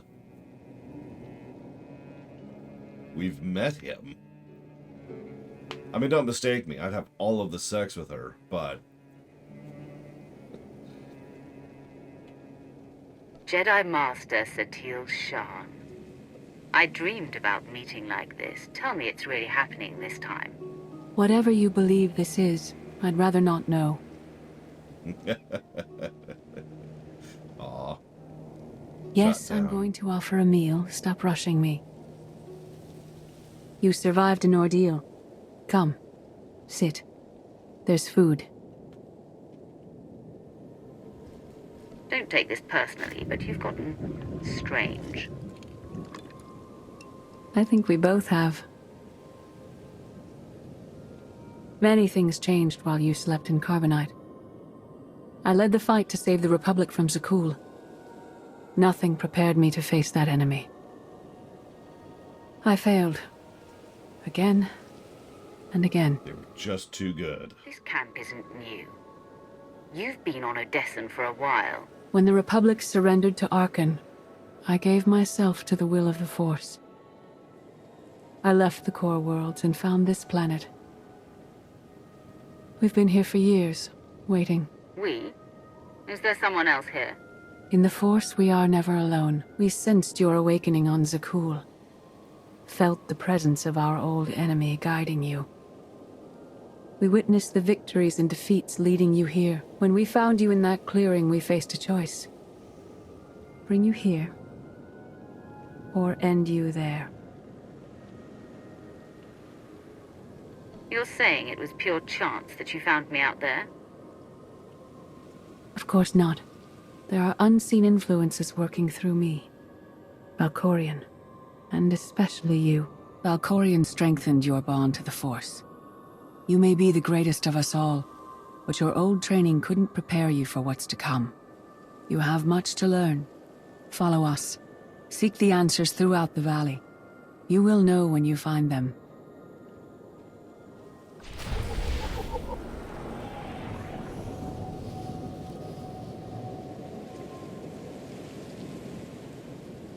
Wait, that's what Valkorion did. He merged us with the sister of Takuva. Together, we have become Dragon Ball.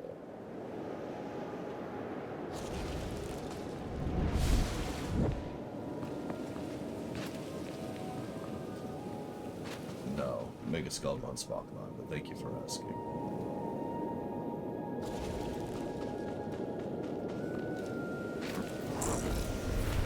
There is no greater challenge than to change from within. But that is what we all must do to survive. I mean, they all kind of suck, J. Paul.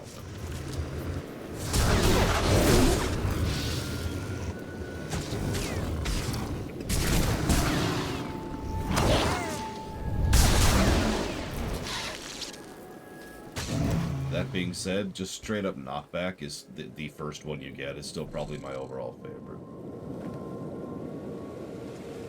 Yeah, I was about to say, you know, we've already seen Satele twice now in what are effectively post-credit scenes. We've even seen who the other person is, which she's being coy about. Like, she's already talked to force Mar. Why... Why is this being treated like a build-up and a reveal? I'm actually kind of confused by it.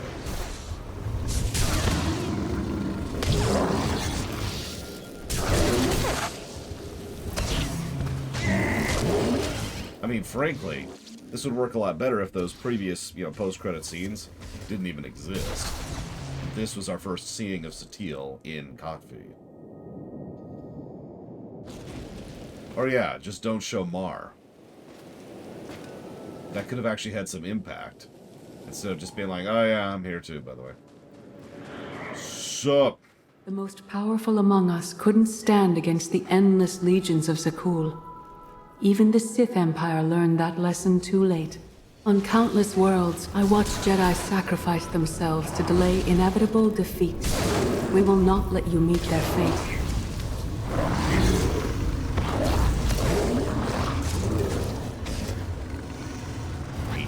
AI. Do you see that crap? They just move with you. Stuttering, too. It's great. And they keep their position, too. It's even worse. So I was reading about how there was a lot of fan backlash to KotFE, which, of course, the developers took to heart in making KotTeat. Now, I don't know specifics, because, of course, I don't know anything from this point onwards. But I can already tell you right now, that's probably a bad thing. Remember what we were talking about? Listening too much or too little to your player base is always a bad thing. I went to Zakul in secret to see the Eternal Throne myself. I still bear the scars of that journey.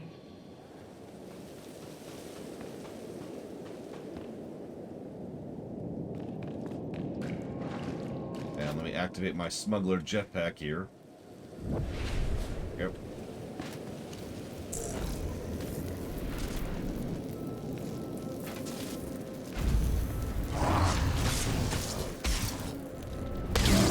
Yeah, like I said, at the very least, keeping Mar out of the previous cutscenes would have worked.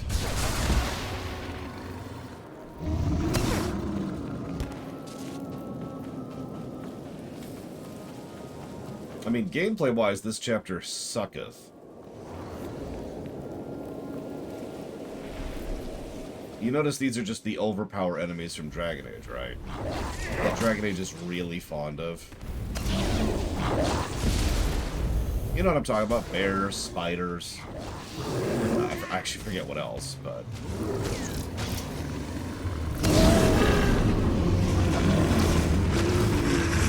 Dogs, yep, the dogs.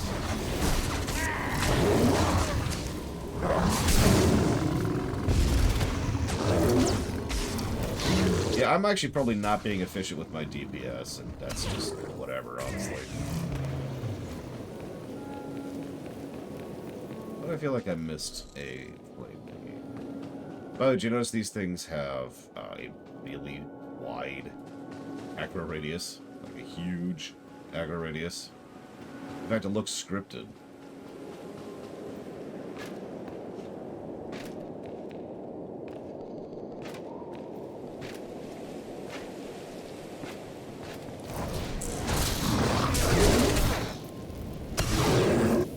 Yeah, the sound effects too, Damashi. Spiders having that is why I refuse to play Dragon Age Origins ever again without the No Spiders mod. It's actually funny. I gave Dragon Age Origins a negative for the way it portrays spiders. I have never given a negative to any game ever that has received more hackles than that. I stand by it, by the way. But people were up in arms over that. Like, even in the comments section. I remember one specific comment said that the, I forget how it was all dramatic. It was like, you know, the ultimate flaw of Laura's review system is finally revealed. Or something like that.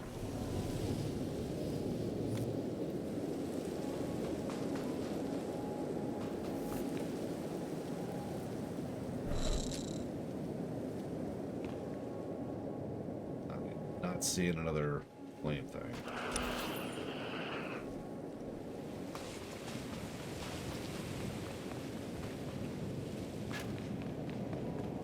But no, I would say that Skyrim spiders are worse. And, by the way, I do plan to give Skyrim negatives for spiders. And I will. Dragon Age Origins, Dragon Age 2, Dragon Age Inquisition, and Skyrim are the games that will get negatives for spiders. There might be others, but I wouldn't know about them. But those ones, that's locked in.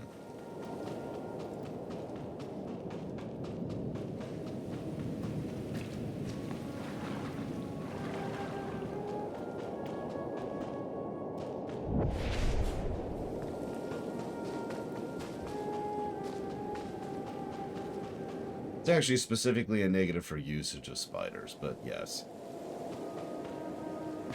Plenty of games have spiders in them. But only the ones I just listed have spiders so specifically designed, there you are, as to actually trigger a, you know, I don't want to look at the screen instinct. Like, going through the spider wing of Noxramas, no issues. Playing Lord of the Rings Online in Fangorn Forest, we're fine.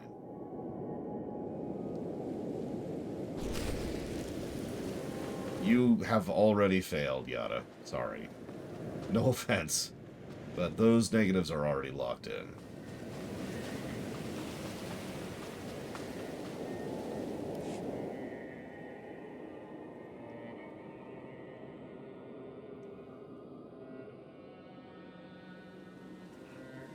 On Odessan, light and dark exist in perfect balance, forming a nexus in the Force. There is another world like it, Zakul. Arkan and his knights learned to use the Force in a different way from Jedi and Sith. It's why we couldn't truly defeat them. What makes Arkan and his followers so different from Jedi or Sith? Jedi approach the Force as a companion, and Sith try to enslave it. But Arkan's knights believe the Force is their reward for serving an ideal. They swear their lives to the Eternal Emperor. The more they honor his commandments, the greater their power. The knights obey their master without question, sacrificing everything for his triumph. Devotion makes them strong. You must become stronger. Clerics instead of sorcerers. I thought only Sith cared about being the most powerful. You sound like Valkorion. We are nothing like that man.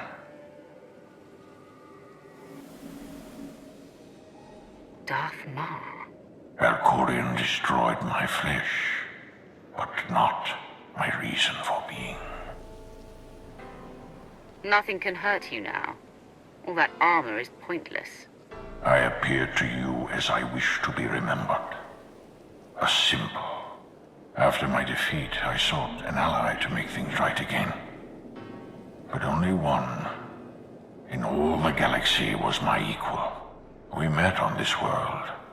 We argued, explored, and found an understanding. We now pass that knowledge to you. If Jedi and Sith have found a way to work together, I want to know how. No one is more surprised than I am to be here in this moment. but I trust the will of the Force. We do not offer empty platitudes. We do not promise easy victory. All we ask is that you listen with an open mind and learn from our failures. To forge the future, you must first break with the past. Victory over Arkham requires new perspectives and new weapons. Follow the will of the Force into the wilderness beyond this camp. Find what we left for you, and meet us in the cave.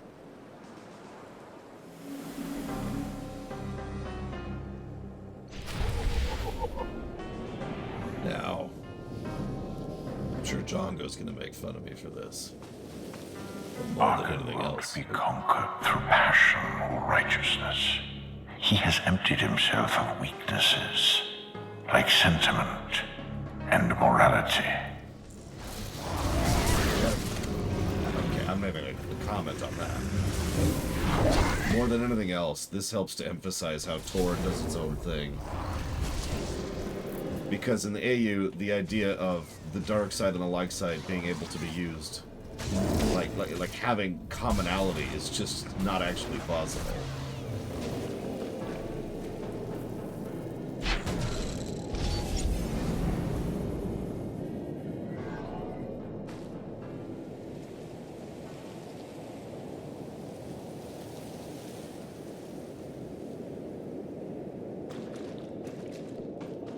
Because honestly, we should have, Django. This is not exactly the first or the 50th point. Do I like this concept better? Yes, I do. I had to think about it, though. My opinion on the dark side, and it is specific to the dark side, has changed over the years, I'll admit it. But I do prefer the interpretation that the dark side isn't the dark side, to put it as bluntly as possible. Yeah, it's more interesting to me personally, and it also adds more tools into the kit of the authors. It does make me wonder, though. I'm still toying with the idea that there is no dark side in the rewrite. I mean, okay, let me rephrase that. Obviously, there's no dark side. What I mean by that is something that's never really left my mindset is the way that they referred to the dark side all the way back in A New Hope. Now, I know. A New Hope is just different from the rest of Star Wars. We were just talking about that earlier, actually. But it's interesting because in A New Hope, the way they talk about it is that Darth Vader fell to the dark side of the Force, lowercase d. His empire through deceit and murder. He's accustomed to the dark. You must strike where he's blind, from within. Damn. Talking here, Mar. Jesus. Lowercase d. Lowercase d, lowercase s. The dark side of the Force. In other words, it's just a metaphor. He doesn't literally mean he gave into the dark side, because there is no such thing. It'd be like saying that someone gave into the dark side of politics, or the dark side of a corporation. It was a phrase meant to indicate, well, excuse me, it could be interpreted as a phrase that was meant to indicate that he fell, that he became evil, rather than there literally being a dark side. Now, what's interesting about that take on it is it means that Darth Vader in A New Hope was, at least from this viewpoint, just using the Force. Not the dark side of the Force, not the light side of the Force, just the Force. And that's kind of been bouncing around my head a bit lately.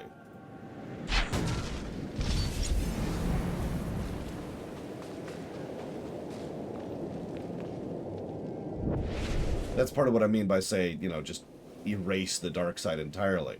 Erase the light side entirely. Just make there be Force, Yeah, exactly. Just make the Force the tool. And then make dark light or whatever dependent on the person. Now, shrug. Because that was thrown away pretty much the moment Empire Strikes Back came out.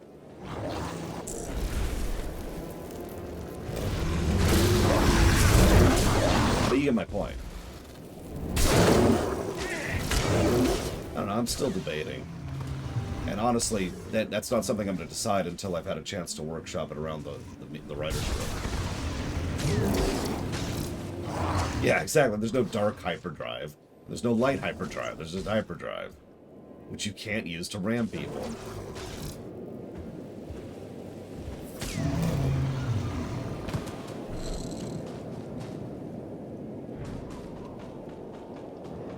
I don't know, like I said, I'm still tossing around ideas. It will not be enough to defeat Arkan. His eternal throne and the fleet it commands are the greatest threats our galaxy has ever faced. Oh my god. You know, this is part of why I don't like Arkan in the narrative. It's not that I don't like Arkan himself. Yeah, I know, right, Melikor? It's not that I don't like Arkan himself, although I know. It's the fact that the narrative keeps trying to push. I've talked about this before. A lot of narratives are what I call slanted, where the writer is clearly trying to push an idea, either showing something as correct or right or wrong, or getting across an impression or whatever, right?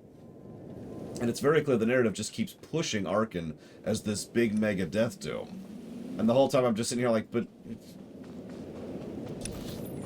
I literally already have more faith in the idea that his sister is the real problem here, more so than Arkan.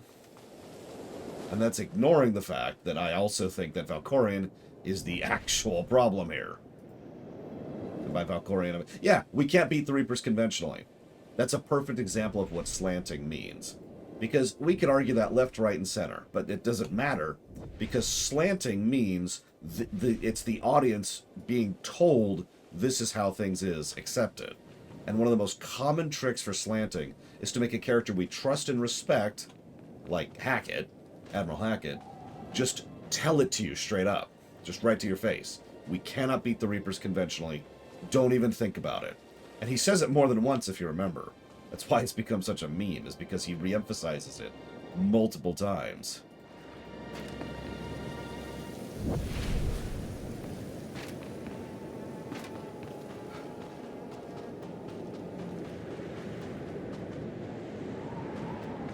Why would that make you stupid? Gum Gum.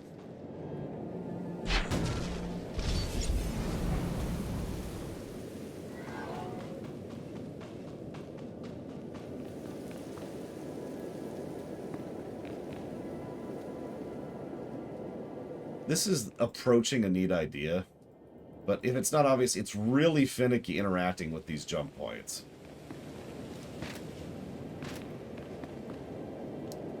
Exactly, Blade Jabal. So maybe, just hear me out for a second, maybe the narrative should be focused on the fact that we have to deal with Arkan now before we can deal with the real threats.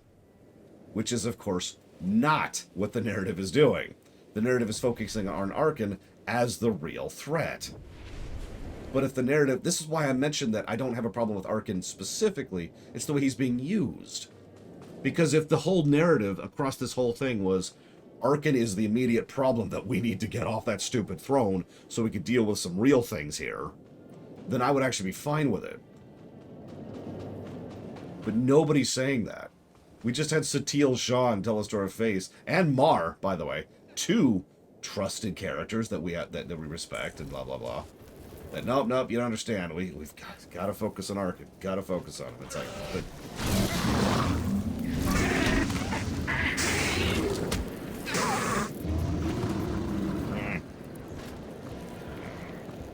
The Sith Code teaches us to break our chains, but freedom is not your ultimate goal. You must anchor yourself to power. When Arkan lies defeated, your destiny is to take the Eternal Throne. Any other path will lead only into chaos. What?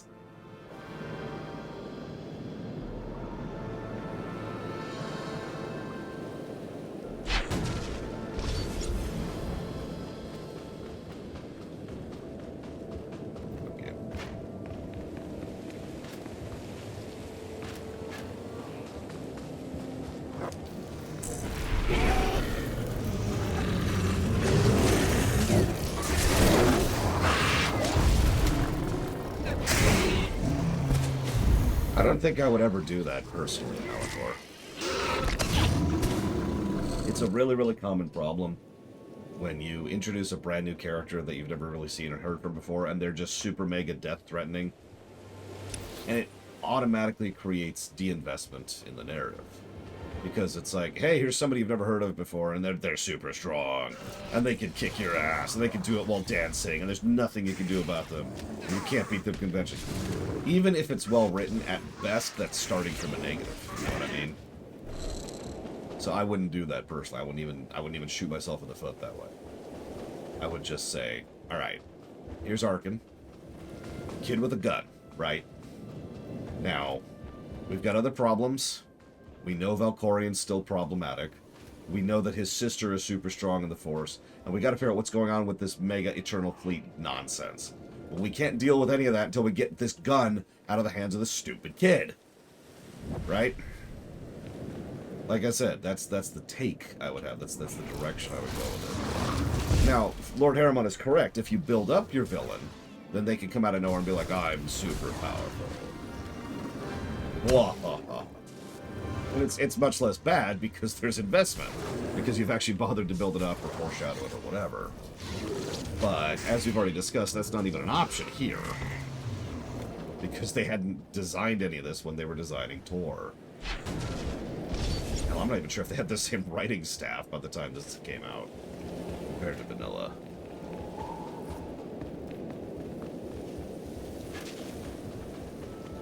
The Force is in motion, and we must follow. The old ways aren't enough. We'll show you the new way. An interesting natural weapon? Yeah, how about being able to shoot acid out of your eyes? I didn't come up with that, but still. It's too weird not to mention.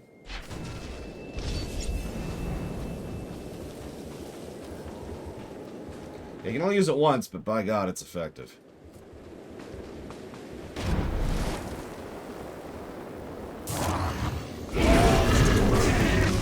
I don't... Okay, so I'm gonna be honest, I don't know where you're getting the incompetent weakling thing, Valkor. I mean, he is incompetent, so I guess I shouldn't say that. He is incompetent on character, and I think he should remain incompetent on character. But I don't think he should be the major threat, I think he should be Kid with a gun. There's a difference. I'm not saying he should be, what's a good example? Darth Bandon. That's just ridiculous. But I do think he should be a little bit more Darth Malak.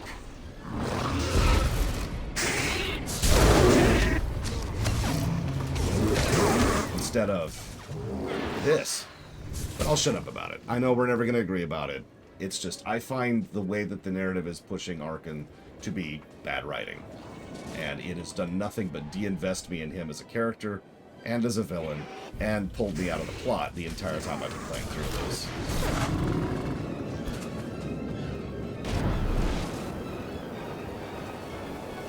In life, I dismiss the Jedi Code. I was wrong. There is no death. There is only the Force. And it has a plan. The will of the Force is a flowing current. You can follow or fight it. Fight it. But it is always there. Nope, fight it. Fight it all the way. Kill it. Kill the past.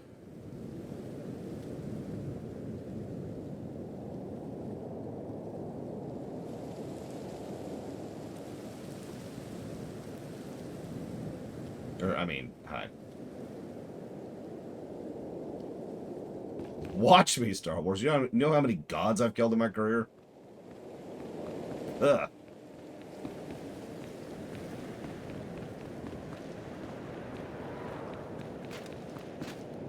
Okay, this is extremely dark. Like, I actually have trouble seeing here. If only I had the light to guide my path.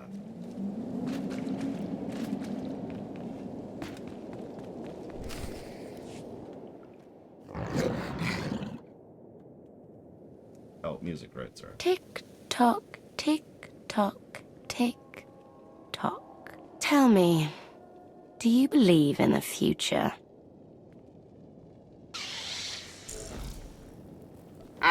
future Valen, but you don't. Whoops. Just the way I like it.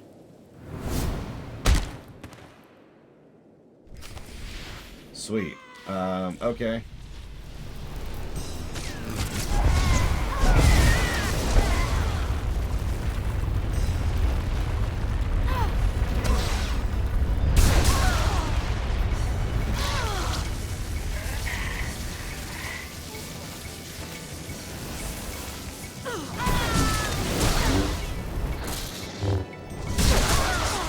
My brother will have your head. We don't need that back anyways, honestly.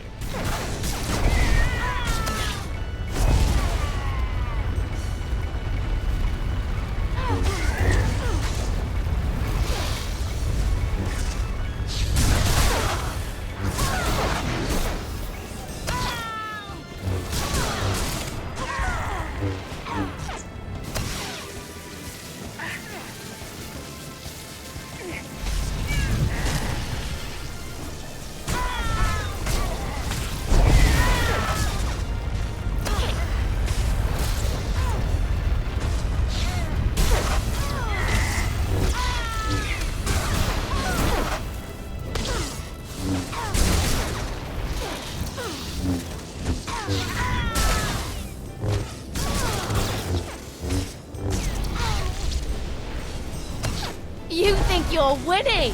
I love it.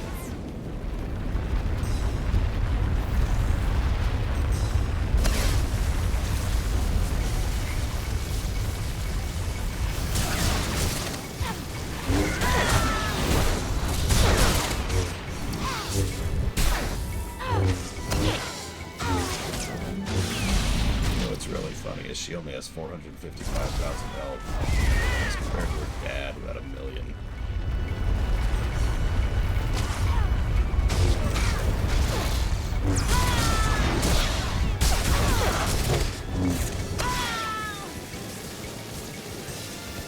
Yeah, she hits hard.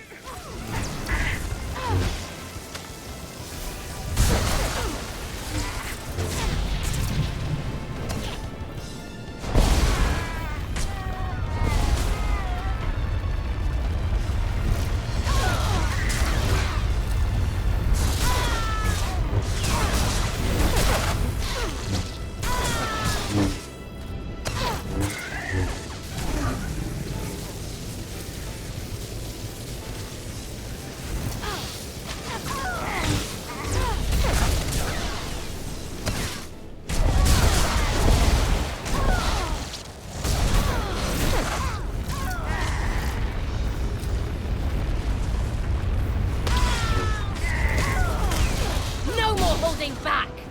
Never again! Yeah, that would make sense, Star Wars.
I'll see you again. Every time you close your eyes.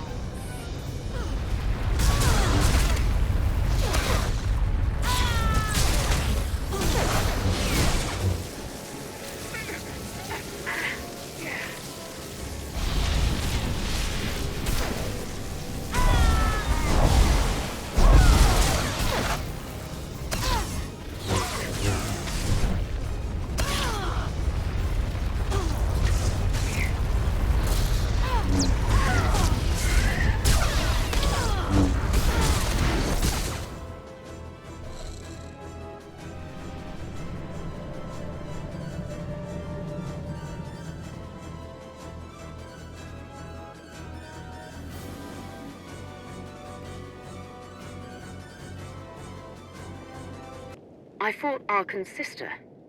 Valen was right here. No. That was merely a warning. A vision. A bond to the Force as intense as yours brings with it powerful insight. Heed what you saw. Behind Arkan stands Valen, and behind her, many others. They will all try to stop you. The weapon you wield was built for a different war, a different enemy. It no longer serves you. It must change, as you have. You want me to build a new lightsaber? You will create a pure extension of the Force's will. One you alone control. With it, you can unite 1,000 stars. We offer to add our strength to yours, but you must be the guiding hand. Focus the power and decide what form it takes. I'm ready when you are.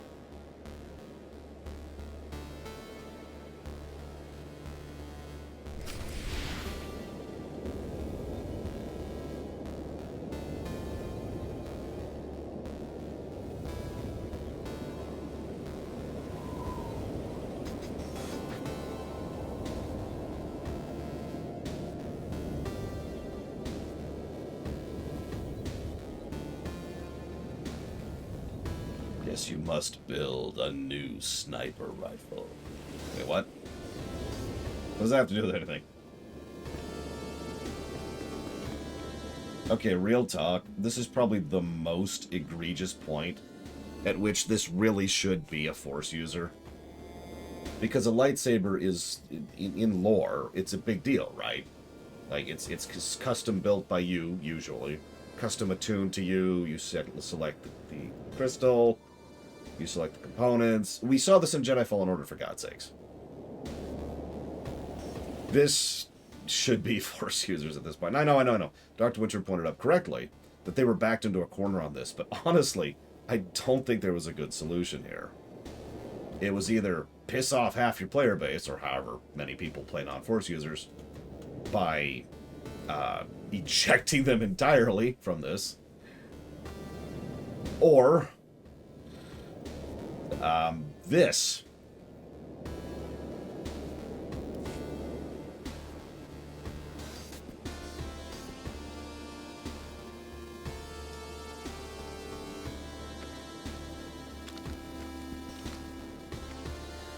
And when I say ejecting them entirely, I'm kind of talking about what Arcana means.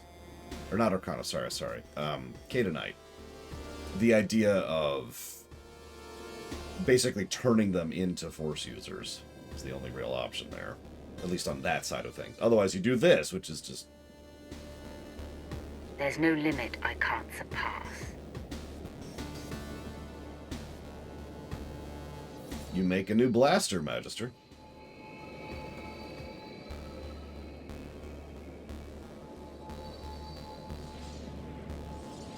That's not a bad idea, actually, Nero says. It's not ideal. Nothing's ideal, because there's no good answer here. But it's not a bad idea. Done. That blade is part of you now. The next time you face Arkan in battle, he will not be ready for you. But violence can only destroy. It doesn't inspire others to greatness, and it can never rebuild. Only a leader can do that. I once thought it enough to be the unstoppable force between my people and the enemy. I faced Valkorion and refused to bend. That choice broke me and doomed the worlds I sought to defend. I sent Jedi to fight an enemy I didn't understand because I believed in the justness of my cause. Those deaths still haunt me. We know what it means to fail those who counted on us. We would spare you that pain.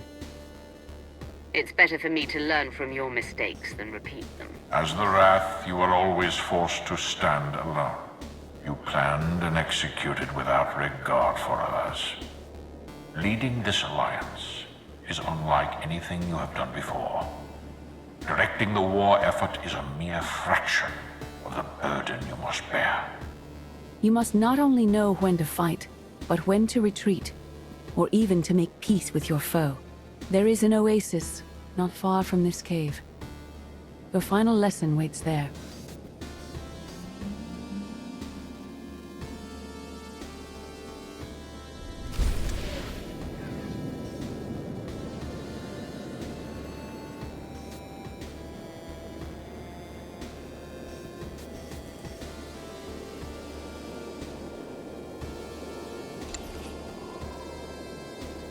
Your saber's yellow in this game, or in this expansion.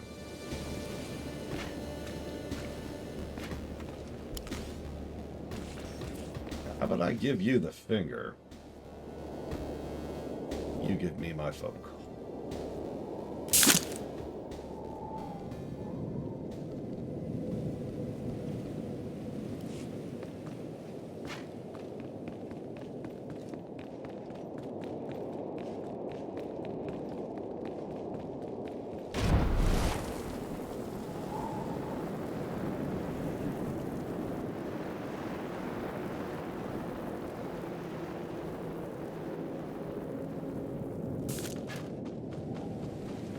Forget what your old masters taught you.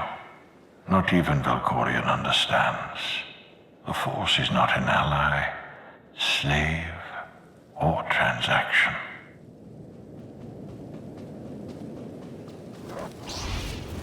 Well, yeah, we already talked about that. The Force is a tool. It must be used appropriately.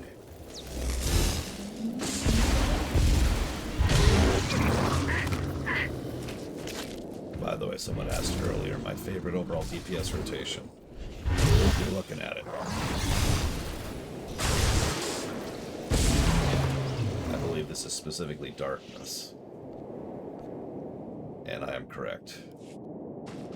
Assassin tank. The Force is a paradox. It empowers and imprisons. It destroys and unites. It binds the galaxy together and tears people apart. It has a will, but needs a commander. Good thing, Obi-Wan.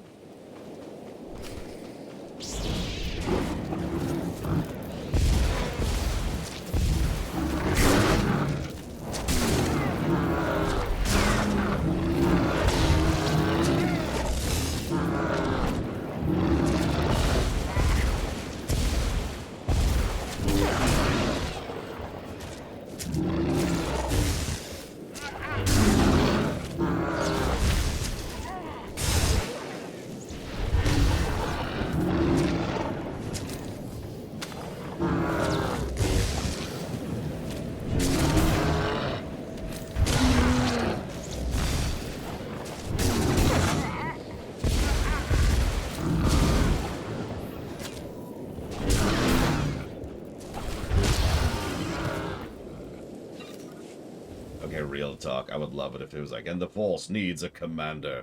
And then you just see Shepard walking out, posing dramatically.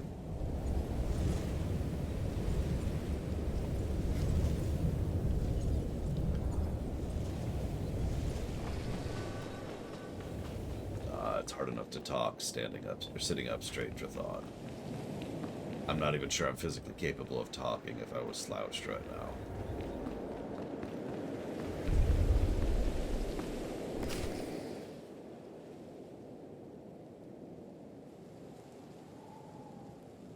God, this is Mass Effect 4. I knew it! Oh, okay. You killed her children. She will devour you as revenge. Okay. Nice animation. What hope do you have to escape such raw fury?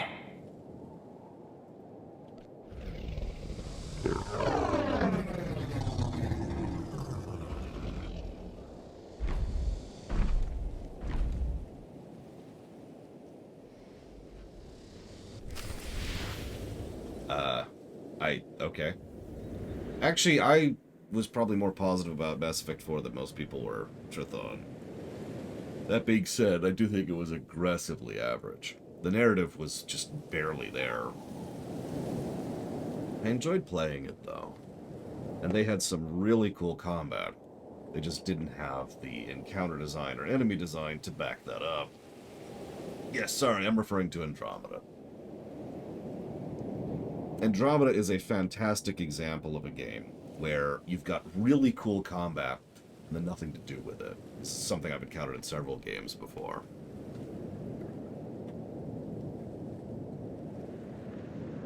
Actually, you know what? I'm going to make some more tea, so I'll be back in a minute. Because I got to heat up the water and all that fun stuff. And I could probably use the tea right about now.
That's bad, J. Palmer. You should see what they call strategy games.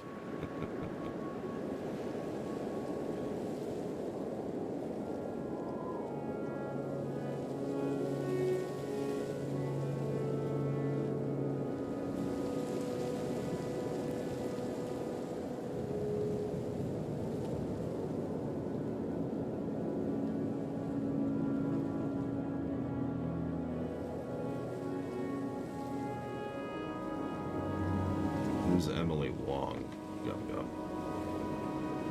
Oh god, I know, right, J. Palmer?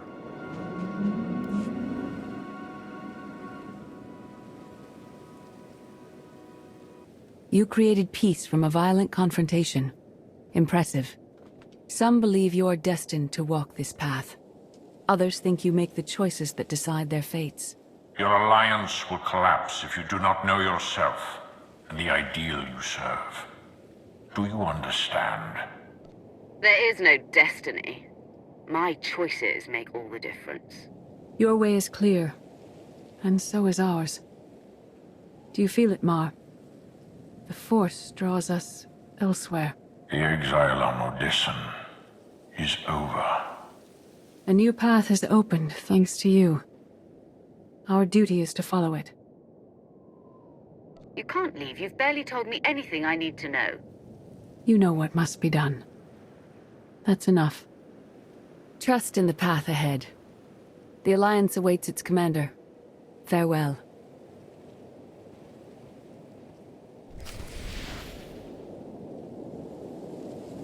Okay.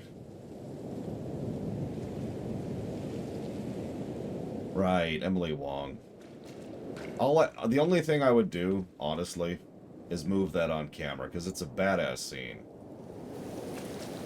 I still remember it to this day, because I was actually following it when it was going live. Satele's fine. I don't much care for her one way or the other. I mean, don't mistake me, I'd have tons and tons of sex with her, but, like, you know, that's separate, right?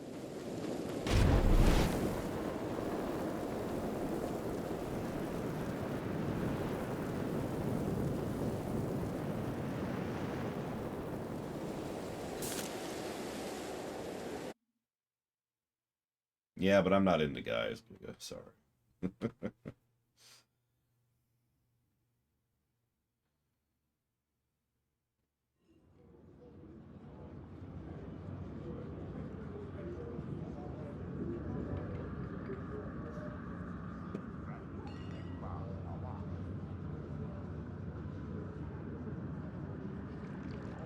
Well, that was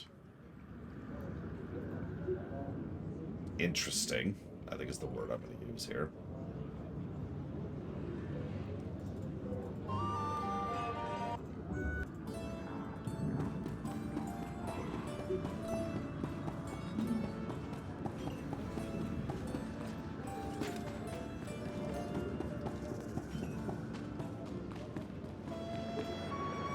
Interesting looking.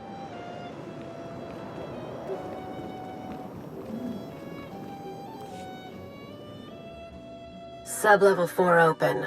No guards. So close to a new kill record. We should have canceled her mission when the commander disappeared. She's unstable. She's ahead of schedule, and the casualties are acceptable. So glad to have your support. The relay station is only 3 levels away. Be prepared to slice the Gemini frequency the moment you're inside. She terrorized our home, and we let her go back. It's not too late for Havoc Squad to finish this op right. Demolish the whole facility. Over your dead body. Or yours. Let's not be picky. Can I help you? I sent Cleo on this mission for a reason. Let her work. Where the blazes have you been? I'll give you a full report later. Tell me what I've missed. Everything. We've had to improvise without you. Blast it. Sky troopers. Yeah, Rivers. A dozen. Almost ran right into them. Don't panic. Maybe they didn't see you. If they did, things are about to get exciting. Cleo, come in. Come in. No signal. We need a contingency plan. If they capture her, turn her against us? We can't evacuate Odessa. We just finished decorating the place. I warned you this would happen. We're going in. stand down. We're not doing anything until we know more. It's not your call. You abandoned your post. Now I have to clean up the mess. Interesting.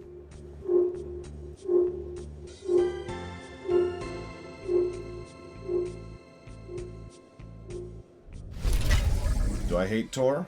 No. That's a strange question, admittedly. Chapter 13, yay!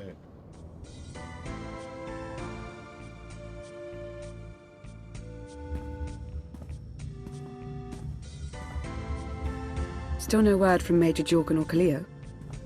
Everything within a kilometer of the spire has been locked down. No signal gets in or out of that zone. I warned you that Gemini frequency mission was dangerous. If they're alive, it won't be for much longer. The gravestone could take the enemy by surprise. Buy me enough time to get our people out of the spire. Whoa, whoa, whoa. We can't throw the gravestone into the fire unless we know they're alive to rescue. Too much remains unknown, and the enemy has had time to prepare its defense. We cannot risk any rescue operation. I'll alert you the moment I hear anything, but until then, we're just wasting time here. We could all use a break to regroup. That includes you, Theron. I'm too tired to argue. Oh, almost forgot. Hylo Viz asked to see you, Commander. Wouldn't say why, but it sounded important.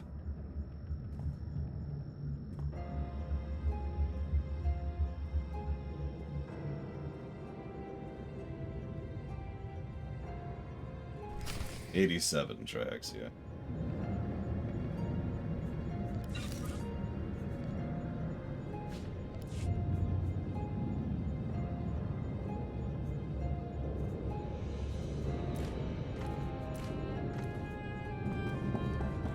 I suppose the reason I find it such a strange question, Zendriark, is... We can't do everything on our own. Is Tor flawed and arguably a huge waste of potential? Yeah, absolutely. Is there still some really cool stuff here? Yeah, absolutely. So even if we were just doing vanilla, I would have still rather have done this than not. In fact, I was the one pushing for this run. Damn it. God damn it. I can't... There we go.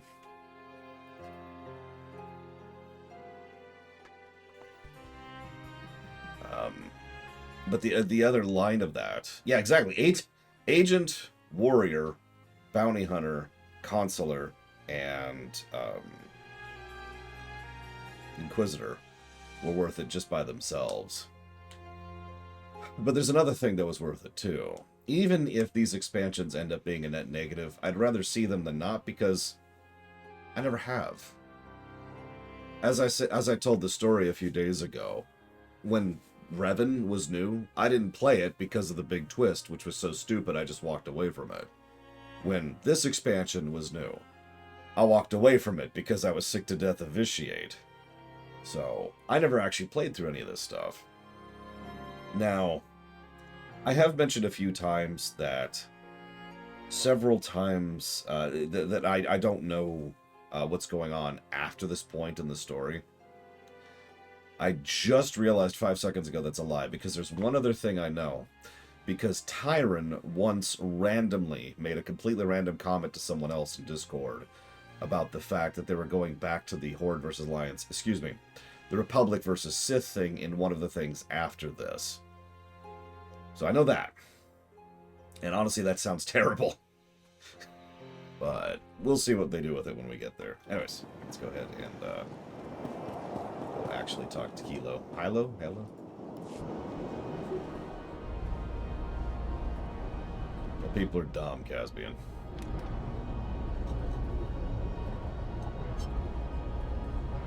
Hey, Commander, got a sec? What's on your mind? We're doing our best to keep the supply lines running, but most of the people I deal with aren't exactly philanthropists. We can't keep running this thing on goodwill and borrowed credits. You're saying we need a steady income? Or a really big slush fund.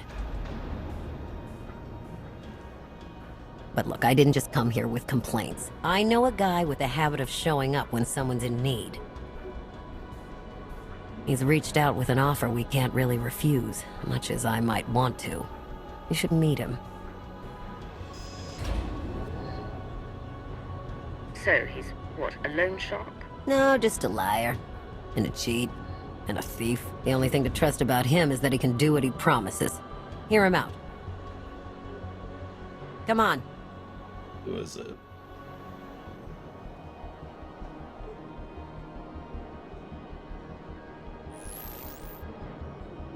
I mean, I know who it is. Well, It's this Galt. has been an interesting diversion, but I think it's time to wrap things up. I call. Come on, Lana. Now?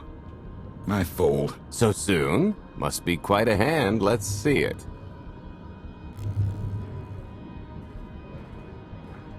But how? You discarded every chance you got and never locked a card the whole round. The odds are astronomical. You cheated. Yeah, even if I did. You sure the old boss of Sith intelligence wants to admit some shifty alien got the better of her? Wasted no time turning the card table into a graveyard. It's my preferred method of execution. Commander, the most untrustworthy scoundrel I know. Untrustworthy scoundrel, the Commander. She never was big on formalities. Galt Renault, at your service. Hello, Gold. I hear you have an offer for me. The Eternal Empire spent the last 5 years pillaging every world in the known galaxy. Now, how'd you like to turn all that plundering into a profit for you and yours? I'm listening. I happen to know where they're keeping all that ill-gotten gain. Better yet, I've got a surefire plan to steal it right out from under their noses. I just need the help of a few talented, tough customers to see it through. And my alliance is the perfect place for recruitment. I've already picked out the ones we'll need. Ever heard of the Gilded Star? I'll stop you there. You haven't. It's one of the Eternal Empire's most tightly guarded secrets. A floating treasury circling the depths of a massive gas giant. The ship and the buried treasure all wrapped up into one neat little package. Well, maybe not little. By my estimation, it's the greatest sum of wealth gathered in one place since the Hutt Empire was a thing. So, you in? I don't think I need any more reasons to say yes. I hoped you'd feel that way. When you're ready to get this show on the road, we'll be heading to Vanden to lay some groundwork. Looking forward to this, partner.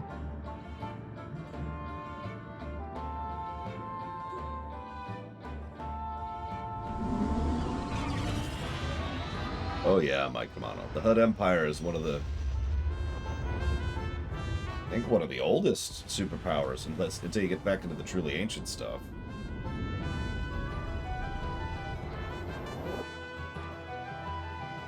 Because it's who I wanted it to be, Giga. And people in chat were saying guess. So based on the fact that you wanted me to guess alone, I assumed it was Galt.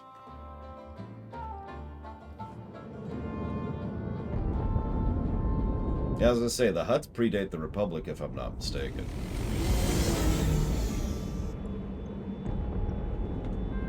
Oops.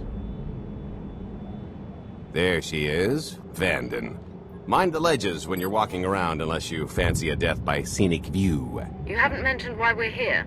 Giant barge, full of money. Is this ringing any bells? It's out there somewhere, swimming below sight and scan range. Something about the magnetism here plays havoc with sensors and cheap fillings. Bottom line is, we'll never find the Gilded Star out there, which is all the more reason to get our preparations underway. I don't really have a theme for you, Galt. So I'm gonna go with some music that I like, picking up the last chat member probably of our won't like. illustrious crew. How many people are we going to need? Half a dozen, give or take. This is the last one unaccounted for.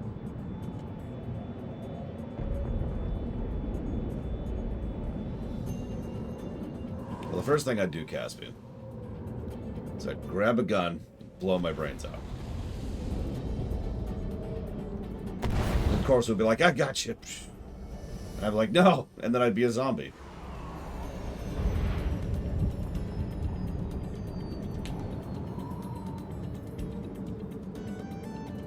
Like I said, there's the truly ancient stuff like the Ricotta and the, I We forget should their be in a names. warehouse not far from the dockyards. I'll point out the place when I see it. But that's precursor stuff. The Eshka, yeah. There's actually a couple others, I just can't think of any of their names right now. Smooth. But after you get past the precursor stuff, the first empire, if I'm not mistaken, was the Hutts. And then the Republic.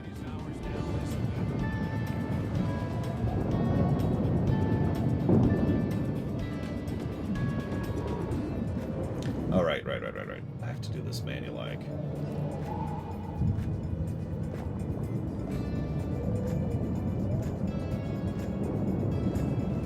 Yeah, how many chapters are in KotFE? Or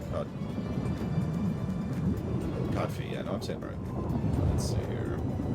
16, okay. We're on 13. This is the place. Ah, that container over there. If I wasn't sick, we probably would be done with KotFE by now.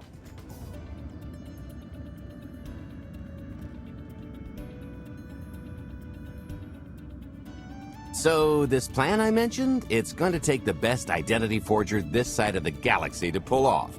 Problem is, he's been in hiding, specifically in that, for a long time. He probably won't be too thrilled to have visitors, especially not visitors who had his safe house shipped a few thousand parsecs unannounced. Be on your toes. I think I can handle a grimy hermit. Just don't kill him, or the only thing getting washed is the plan.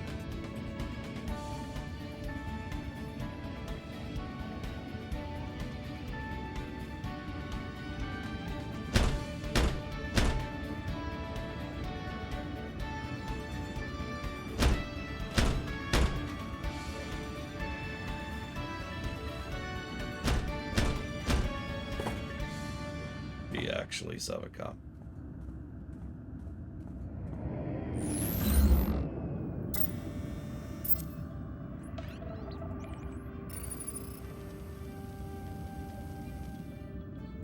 Dretcher, is it?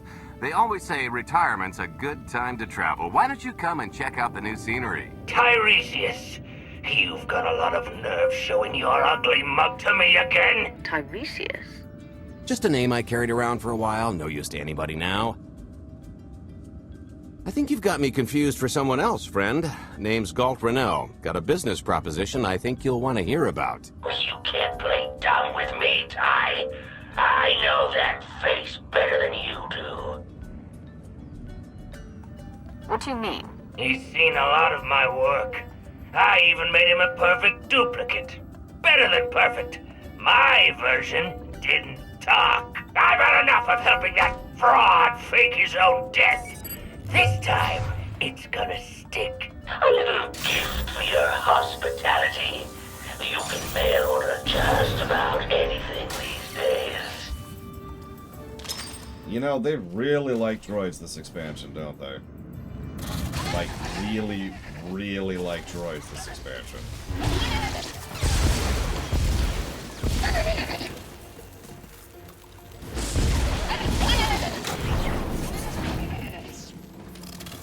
Yep, it's some droids.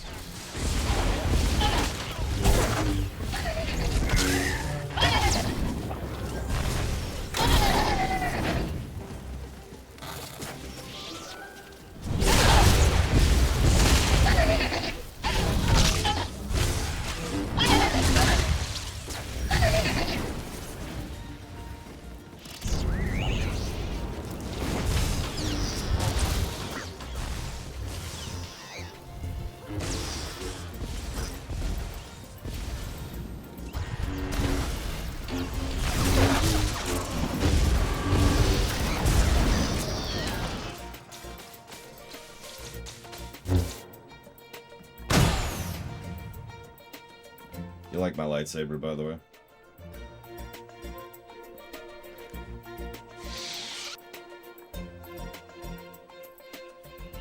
Oh, come on! That's not how this was supposed to go! Still can't roll with the punches. You perfectionist types never learn. There's no such thing as a sure thing. Why are we trying to recruit someone who wants to kill you? He's the one with the grudge! After I made that body double, he went and swindled half of Nar Shaddaa in my name! Because Dretcher is literally the only one I trust to pull this off. It's taken everything I know to stay hidden in this little prison. Every time I start to think I can leave, someone snitches on my new identities. That true? So maybe I encourage Dretcher's early retirement. This little box is cozier than a coffin and a better place to reflect on how stupid trying to blackmail me was. But hey, ancient history, am I right? I'm more than willing to forget about our past disagreements if you do one more job for me. I gotta help you again. I can't imagine you want things to continue as they are. You can get your life back. With interest. More credits than I've made in my entire career, Dretch. You know that's nothing to scoff at.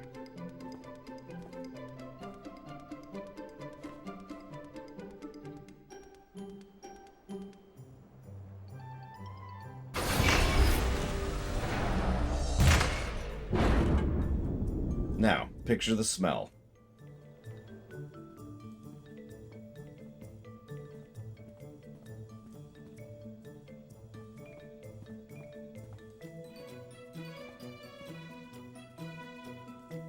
Fine.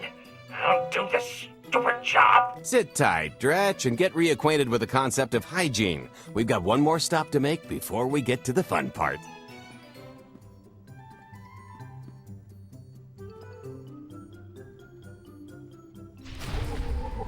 In fact, I'm curious how he gets water in that thing at all. Actually, I'm not curious at all. I can tell you exactly how he gets water, but I just want you to think about it.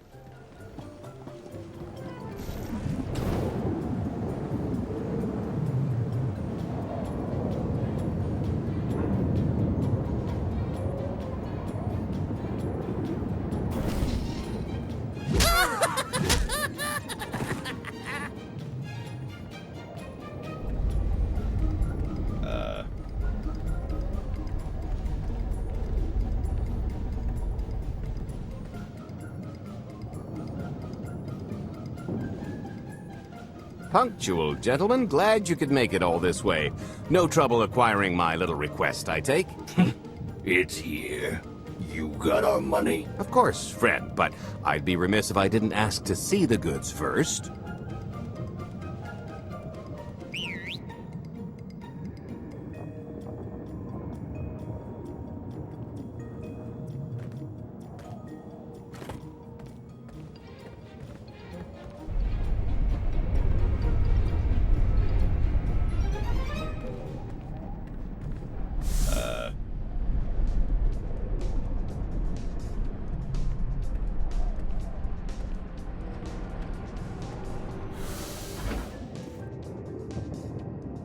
Satisfied?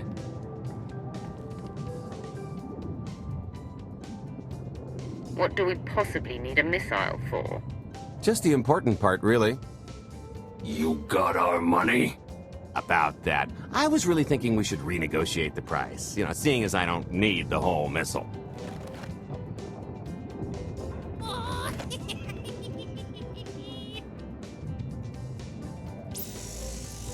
Yeah, I thought you might feel that way.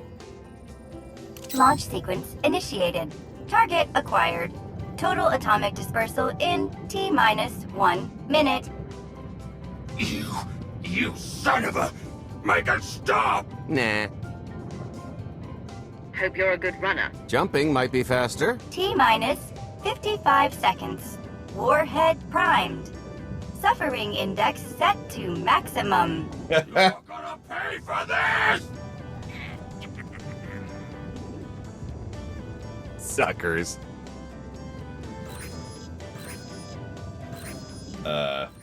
Abort sequence aborted. No stopping me now. Ah, what did she do to this thing? Come on, stop responding. Are there any circuits you could cut? Oh, sure, dozens. Got any ideas which ones? Tampering detected. Emergency detonation in 5 seconds. Nice try, jerks. Now, I cannot tell if she did a terrible job rewiring this or too good a one. 3. Oh, so close. 2. I can't wait. 1. Kaboom! I bet. You should have seen... Bet? I didn't... But I thought you were... Fancy seeing you here. Oh, good, you know each other. Saves me the trouble. Did you get the warhead, or were you too busy practicing your lines? Yes, I got it, Grumpy Pants.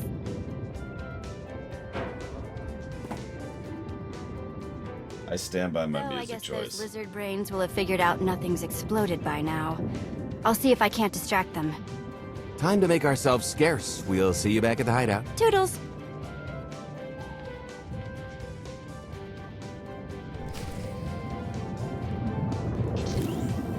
feel that later.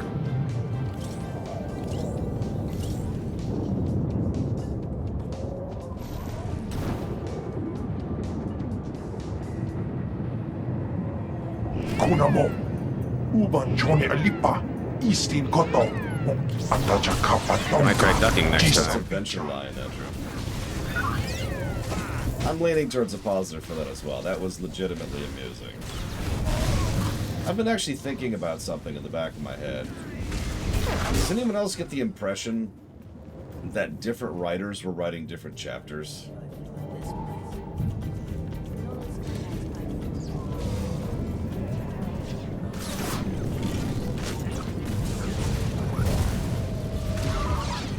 Oh, the advent. That would be perfect, Andrew. I don't have that handy, though, I'm afraid. A little loud, too.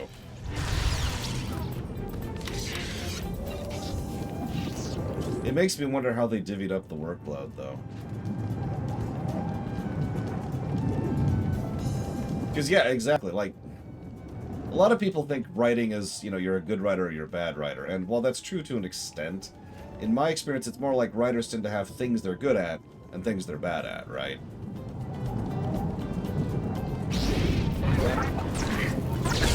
So, some writers obviously just have weak points. And I think we've been seeing that. Come on, game. Hey,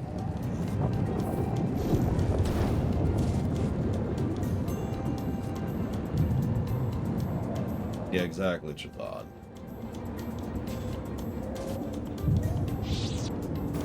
Stanley grabbed the companion bucket. He knew he would be safe with the bucket in his arms.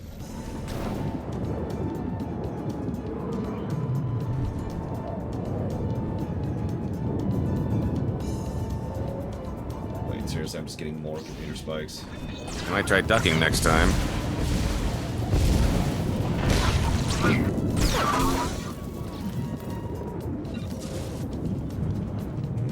I don't recognize the name Damashi. What's he done?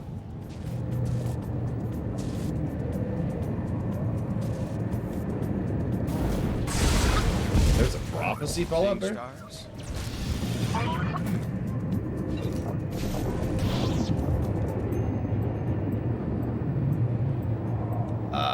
Yeah, I can see that. Yeah, Brachus Rex is definitely a Type 4 complete monster. No question.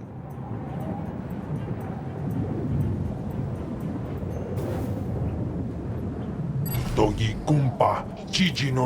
might try ducking next time.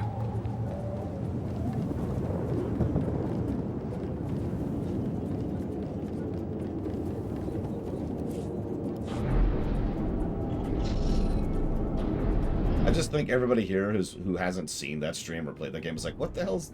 What's a bucket have to do with anything?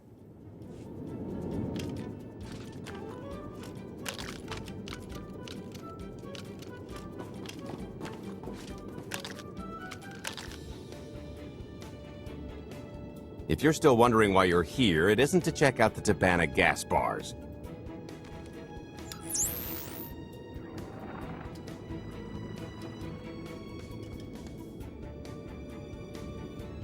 There's a stealth cruiser loaded with more precious metals than a Hutt's taste in art hiding down in the lower atmosphere, and it's about to come up for air. And while the Gilded Star is roosting at the Skyhook for its annual resupply, we're going to rob it blind. How do you even know about that?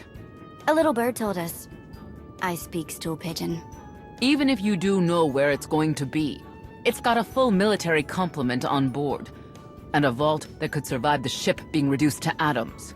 Most people would consider it impregnable, but we aren't most people, are we, Senya? You do seem to know a lot about our target. Yes, well, I should. Overseeing the Gilded Star was among my duties when I still served Valkorion. Then you are privy to its operational protocols. I doubt they're still the same. You don't have to run the thing. Just get Scorpio to the ship's control center. There's no way we could infiltrate that far into the ship undetected. Oh, maybe, maybe not, but I'm pretty sure High Justice Valen can go wherever she pleases. You're going to have Senya pose as Valen? We've got the best identity doctor this side of the galaxy, and as close to a genetic match as we're gonna get. I could never match Valen's gene sequence like that. Although, maybe simulating data corruption in her ID. And create enough doubt to bluff her way through. Dear old mom can manage that, right? Once Valen and her attaché droid are on board, they head to the bridge, seize control of the ship, and allow the rest of us to do our parts. Like cracking the vault. It isn't controlled by the network, so I've got to get into the guts of the ship to reach the mechanism. I'll need your help. Meanwhile, Lana and Koth will bridge airlocks with a tanker transport I've secured for the goods. How are we going to carry an entire treasury's worth of loot out of the vault before anyone catches on? Oh, we won't be carrying anything out of the vault. Into, that's another story. Remember how Senya mentioned the vault could withstand everything outside being vaporized? The same applies to what we're setting off inside. The warhead. Exactly. I'll be pulling up the rear with a disintegration bomb. Once it's done its job, we pump the atmosphere into the waiting tanker and make our escape. What's the exit strategy? Once that sucker explodes, the crew's going to notice. Everybody's just going to have to hightail it to the transport before they catch on. Now, since we've got less than a day before the Gilded Star rolls into port, I'd suggest everybody get real familiar with their part.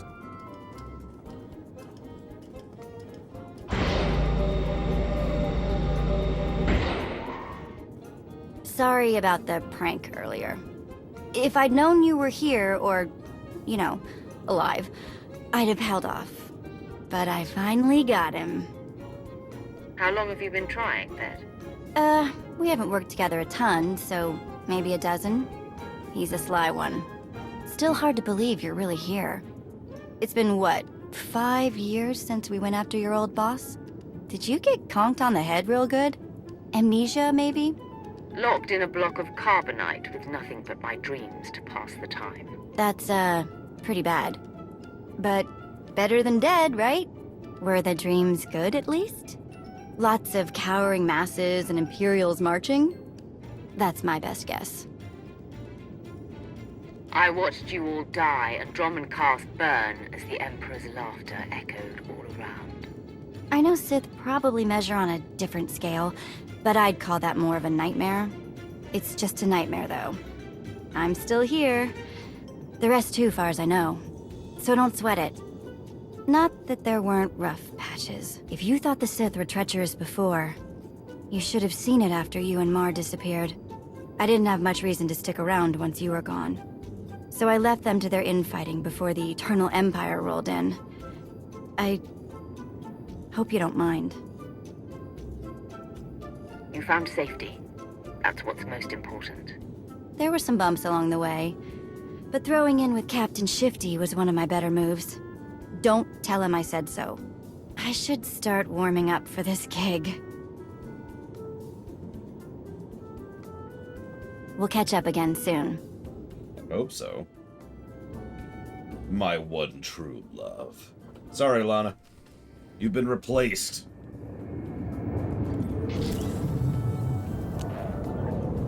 Yeah, I noticed that too. What's funny is, in some circumstances, nice mask, by the way. I picked out a discreet vantage point near the skyhook. Better get in position. What? Okay. This is close enough. And there's the Gilded Star, just like I promised.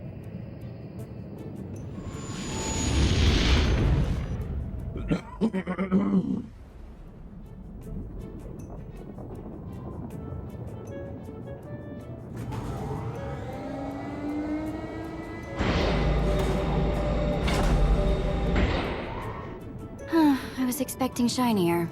Gold-plated and stealth ship don't exactly line up. Now we just have to hope Mommy Dearest remembers her daughter's birthday. I can kill you from here, Gold. Great, really getting into the spirit of your character, at least from what I hear. Shut up. We are approaching the checkpoint.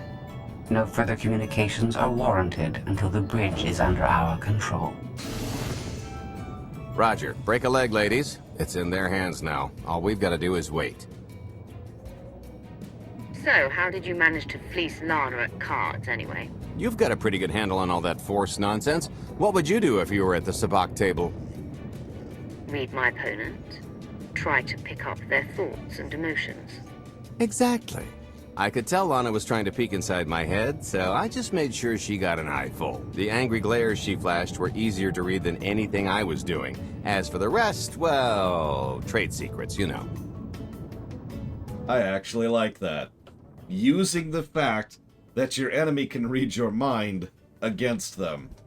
I've seen that before, but not all that often. Turning her advantage into yours.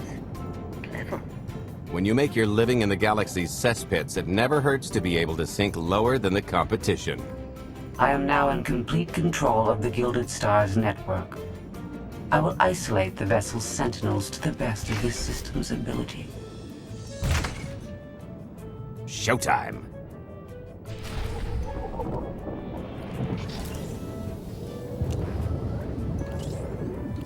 Nobody better mess with us now.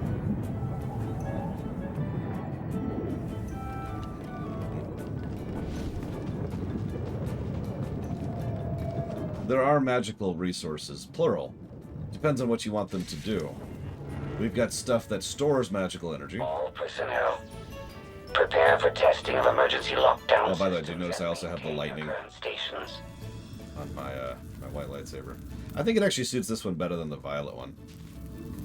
Sorry. Hi! So you've got stuff that can store magical energy, you've got stuff that can transmit magical energy, and you've got stuff that can block magical energy, and I think there's a fourth one too. Oh yeah, stuff that can generate magical energy. Skytroopers!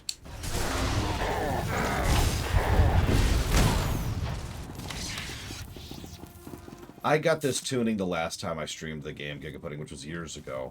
They have gone up substantially since then. Oh, still killing. Got it, still killing. Still killing.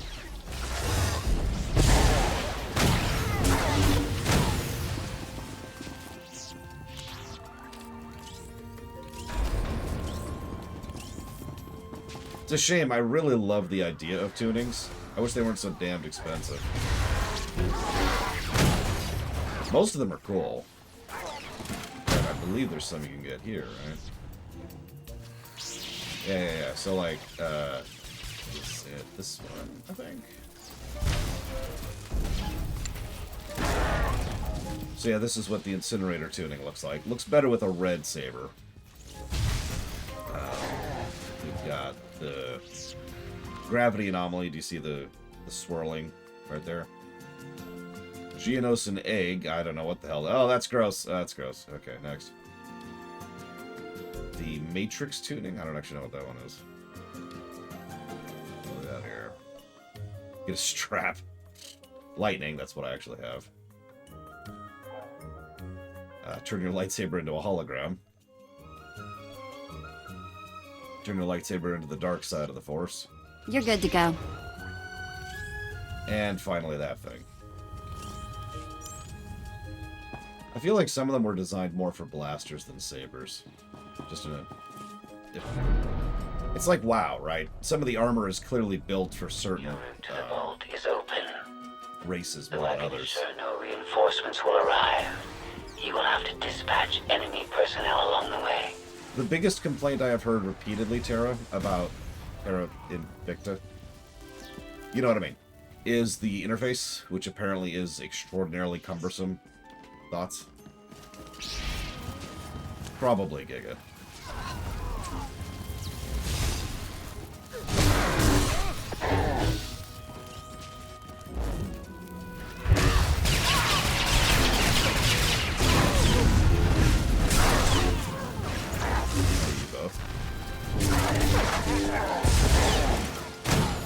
Exactly. See, J. Palmer gets it.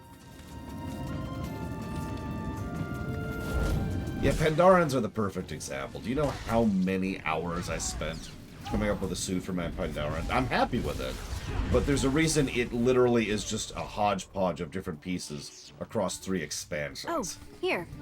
Help me with this panel. Sure thing.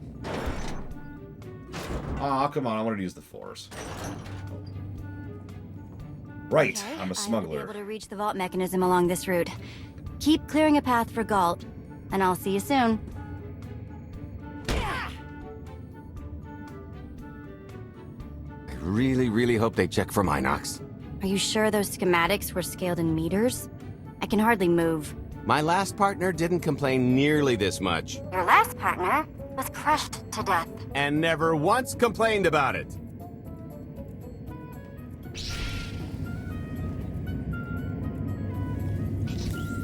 I might try ducking next time.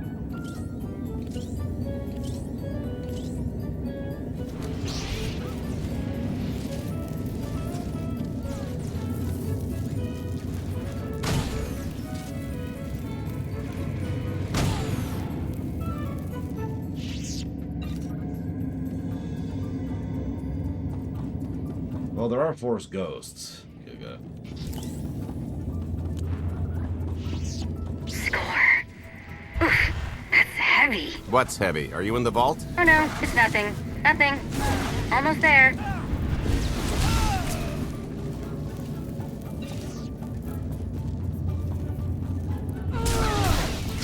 Clearly I should have romanced her. Oh wait, it didn't let me.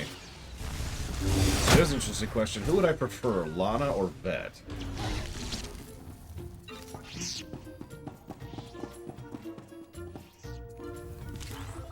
The answer's Vet. Okay, Vet, I'm here. Just give me a sec. Time's a factor. Hey, you want to cut through a foot of cortosis and steel while hanging upside down in a half-meter crawl space? Yes. There. Jerk. Try it. The moment of truth.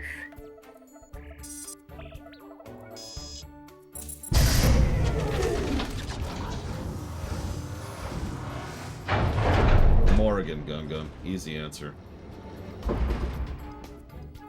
I've been rich, filthy rich, but nothing like this.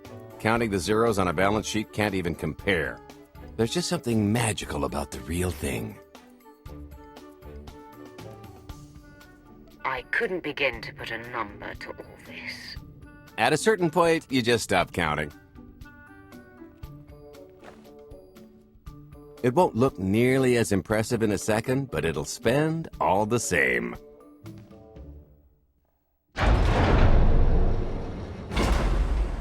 Do the honors? For the Alliance and freedom.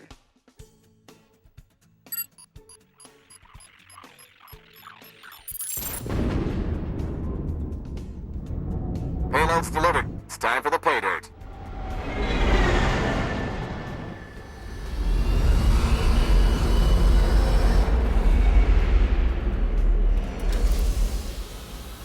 We're in position.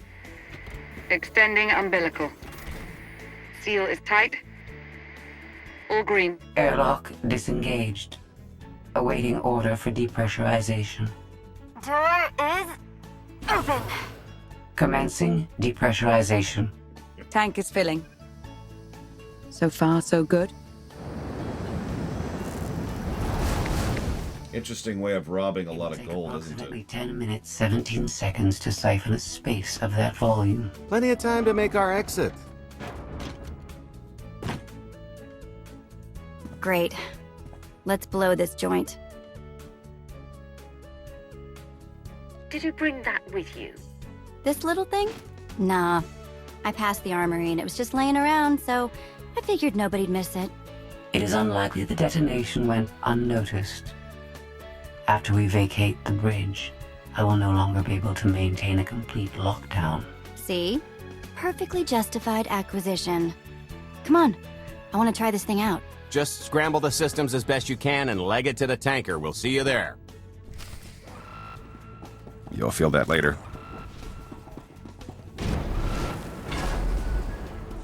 We're at capacity. Scorpio and Senya are on board. What's the situation? We're keeping them busy on our end, but I don't think we're any closer to reaching you. Scorpio, do you still have any access to the blast doors? Only through direct input. Great. Just bug out before anyone notices you buzzing around. We'll take the skyhook back down and meet you at the hideout. Play it cool. My guardian angel will handle anybody taking an unhealthy interest.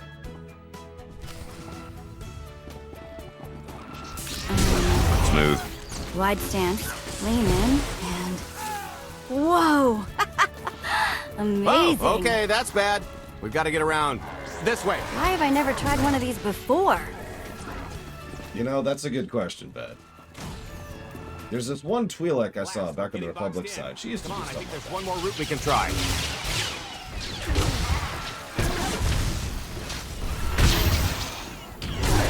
Come on, Rotworm! How you like the taste of your own medicine? Oh yeah, Skydrivers. Oh, we're finally out of Sims music. Time for Sonic music. Best companion from the Republic side? Us.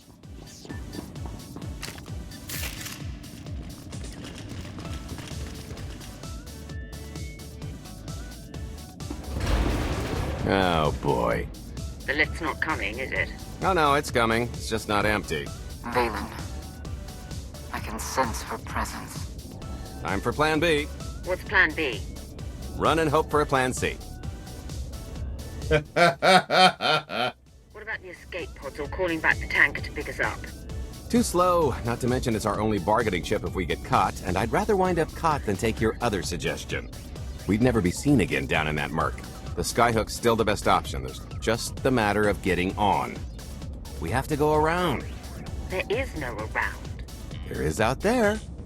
You want us to scale the exterior? Pretty much. Look, there's no time to stand here arguing, so I recommend lodging your complaints at a steady jog. It's not so bad. Just don't look down. Or consider your own mortality. Fine. We got Goodbye, this. Spewy. I'll never forget you. You will live on in Giga Pudding.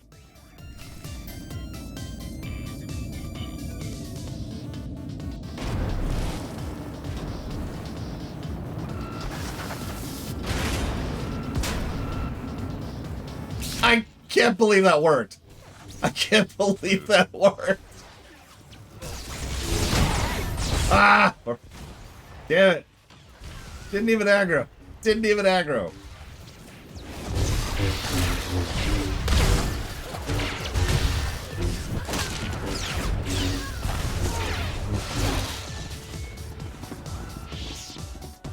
Orkana was behind me. That's why we ended up having to...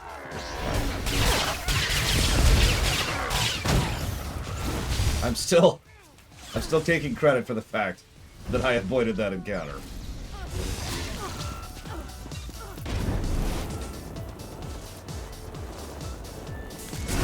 You'll feel that later. No. It's no blame. That was a literal millisecond reaction thing. Like, I wonder what happens if I just move through them before... Because Tor does this thing. They've done it ever since Tor came out. Enemies take a second to actually exist, and they have a spawn animation. We've actually talked about this back in Star Trek Online. In Star Trek Online, the spawn animation is beaming in. Until the spawn animation's concluded, the object doesn't actually exist in any real sense of the word. That's why you can't target a Skytrooper or start fighting them until they've finished coming in and landing, right? So, under very rare circumstances, because it only happens like once in a blue moon, you can just rush through and be like, peace, as they're doing their spawn animation. Oh, excuse me. Hi, Tim Gropner. That's, terrifying, actually. So, just thinking of you, wanted to say... Trouble? No, everything's going great. Just taking a little detour on the way home. Shh! The noise? Just a little windy is all. What plan am I on? I don't... Plan C. We're on Plan C, all right? Yeah. Sounds lovely. Gotta go. See you soon. Oh my god. Gulp is awesome. Yes, everything's fine. Everything's fine. Unfortunately, I don't have a fling anymore. I got rid of it to be an assassin. Ah, well. I wonder. I haven't even tried this because I assume it won't work.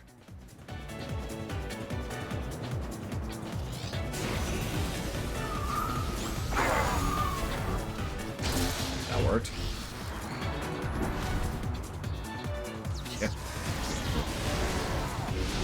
But I'm assuming these are all scripted and just completely ignore stealth.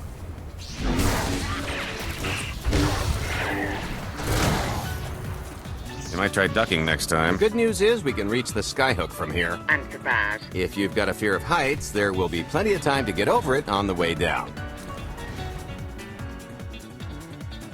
Wow. It didn't auto-aggro. I'm actually impressed by that.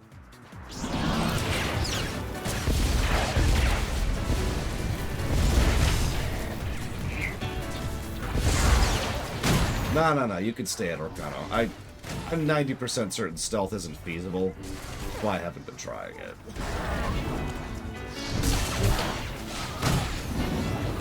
Too many scripted encounters.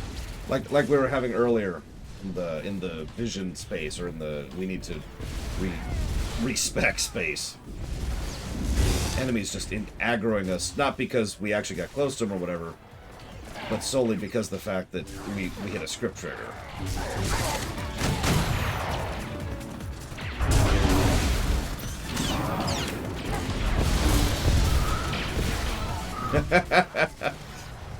Quick, what's his name? I'll say his, or what's his screen name rather?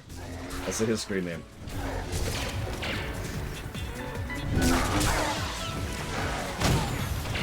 Or just say something, chat. We're cool here. We're cool. You can chat. We're friendly. I mean, I'd watch out for Jay Palmer. He's not very friendly. Plan C? You never actually got to Plan C, Gold. Holt Bolt. I actually saw Holt Bolt in chat earlier, so. Time for Plan C. That's a good question, Mike Romano. We may never know. Wait. Are you two both Sky Troopers? Mother was here, again. She had the audacity to wear my face. And a punishment. Escaped. She knows I won't be bested the next time we meet. Oh, empty threats all you've brought for me. Shut up, Archon. Their little raid on the treasury. They couldn't have accomplished much in the time they were here.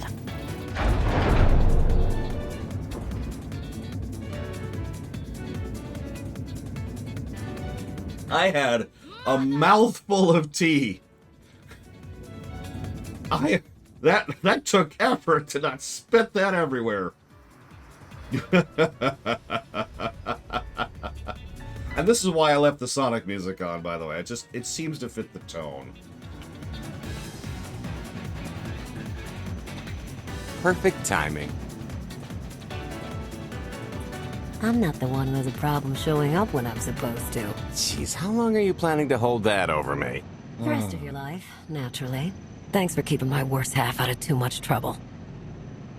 Wait. You two are a couple? Don't sound so surprised. It's complicated. Anyway, I think we've all had our fill of Vanden, and it's gonna get a lot less hospitable shortly, so shall we? Let's get our haul back to Odessa.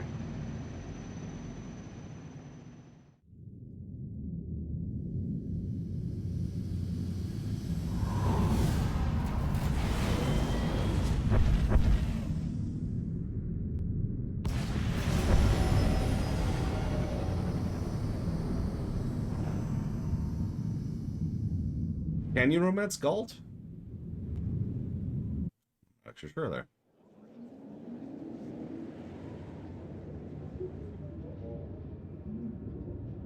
Yeah, what do we think? How many positives for that? I should probably mention I've already given it 3. For separate things, obviously.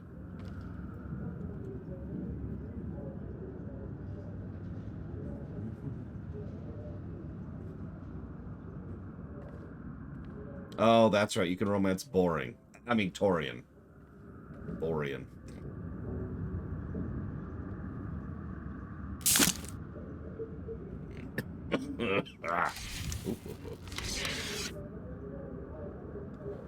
Borean Katera.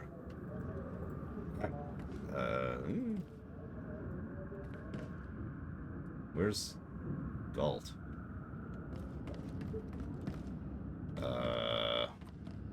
Galt?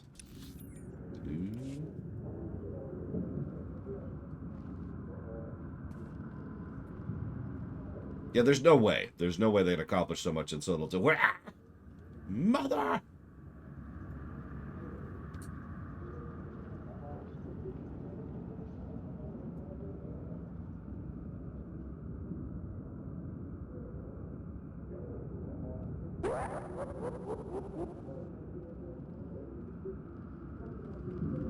Thank you, Rama.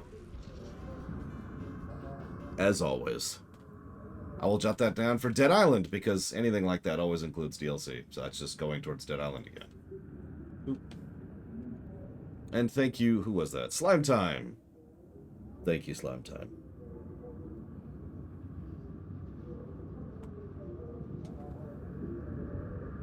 Always appreciate. And if you know what you want to put that towards, do please let me know.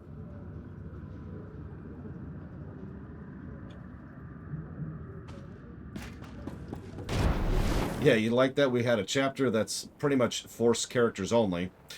And then a chapter that's not Force characters only. Hellfire's different, Mr. Red. So, to answer you quickly, no, we will not be doing Hellfire when we do the Diablo 1 run. However, it's because of the fact that Hellfire is kind of a unique situation. Not really an expansion in the strictest sense of the word, more like a map pack that was made by a third-party developer, and just all the crap that went into that, you know. For more information, go watch my Diablo lore run. I talk about it there. Oh, there we go. Okay.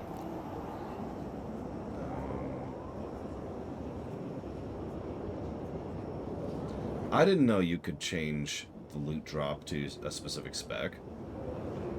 That would have been really helpful earlier. You got it. Dead Island it is, Slime Time. Thank you again very much. I was gonna say, I know that's at least somewhat recent. As recent as the last time I played this. Ah, here we go. No, that would have been helpful when I was swapping back and forth between the dual saber and the regular There's saber. nothing like coming home from a job well done. Especially when you've ruined a huge jerk's day in the process. Couldn't agree more. Come to think of it, our plan was lacking in one department. An actual escape route? It was the scenic route. Can't argue with the view. No, the one thing missing was a way to see the look on Arkan's face when he got the news. That's a pretty big oversight, Gold. Coming out of your cart. Let's not get carried away. We're talking a fringe benefit at best. Now, how about we get on with my favorite part and divvy up the loot? Already taken care of. You, Vet, and Dretch are already paid out. I took the liberty of skimming what you owe me off yours. Well, take all the fun out of it, why don't you? Your idea of fun is why your divvying privileges are still revoked. Just what did you do, exactly? Ran out on me with the biggest score of our careers. And I regretted it ever since. Well, after the shine wore off. A little older, a little wiser, you know? Okay, maybe a lot older. It was a formative moment. The point is we're on to bigger and better things, like melting a mint down into an ocean of liquid happiness. Now, however you want to spend your cut is none of my business, but if you want to, say, triple it, I might have a little something in the works. This money isn't ours. I don't mind taking it from Arkan, but I want nothing to do with it. It does feel wrong to keep it. Our goal was to fund the Alliance, not personal gain. Who says it can't be both? You just need a little ambition. Or, you know, you could try giving. Maybe just once. See what you've been missing. My share is going towards buying back some of the artifacts stolen from my people. Freeing slaves. Giving Twi'leks a better place in the galaxy. Honestly, we've got way more than we need for operations. It'd be good to have a plan for the excess. Rule 1 of running a nation, there is no such thing as excess income. I'd like to distribute our surplus back to the worlds Arkan plundered. I don't care how. A fruitless gesture. That wealth will return to the Eternal Empire so long as they remain in power. People are suffering out there. What are we doing if not trying to help them? If you are confused, our objective is not to alleviate suffering. It is removing the Eternal Empire from power. No fools in accounting, and no accounting for fools. It appears our business is concluded. Oh, I don't know. I figure you'll be seeing me around. You've got a handy little outfit here. Besides, I wouldn't want Hilo to get lonely. As if. Right now, I think we've earned a long night of not thinking about tomorrow. I actually do This agree with stuff sells Scorpio for there, more than most by the way. freighters. Grab some glasses and get to know what success tastes like. Commander, Major Jorgen and Kaleo just landed. Oh, great. In the docking bay. That's So much just for celebrating. Go ahead. We'll be right behind. exactly what I wanted in my life, was those two. Alright, kill the happy music. Kill the happy music.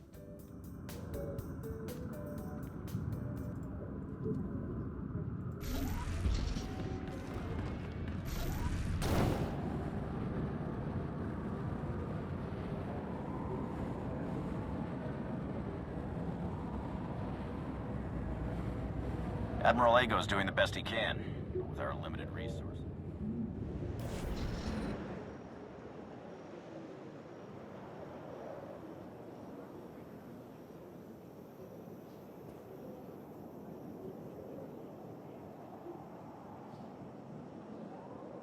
I was 30 meters from a computer that would have given me the Gemini frequency. But no, your idiot brigade had to come in blasting. You were surrounded. We saved you. And blew the mission. If it wasn't for my backup plan, you would have died down there. Backup plan? Your escape route detonated a hospital. I don't care what happened on Zakul. I'm just happy you two made it back in one piece. A lot of people weren't so lucky. That's on her. It wasn't a complete loss. I grabbed something on the way out. My fire team covered you. Yeah. Point is, we lifted the data core from a security console right outside that hyperwave relay station. It's not the key to the Gemini frequency, but it does contain a massive file archive all about those droids. I'll put Scorpio to work sifting through the information. See if there's anything to salvage from this fiasco. There's bound to be something we can use. We're not giving up on eliminating Arkan's fleet. We won't get a second chance at the hyperwave relay station. We'll just have to hope we find an alternative. It could have gone much worse, but we can't let this happen again. Major Jorgen disobeyed your orders not to follow Kaleo and the Republic military. That kind of insubordination is grounds for court-martial. I agree. Jorgen went way out of line there. I'll give you a chance to convince me otherwise, Major. Havoc Squad doesn't make excuses. I take full responsibility for my actions. Damn. I wasn't actually expecting that.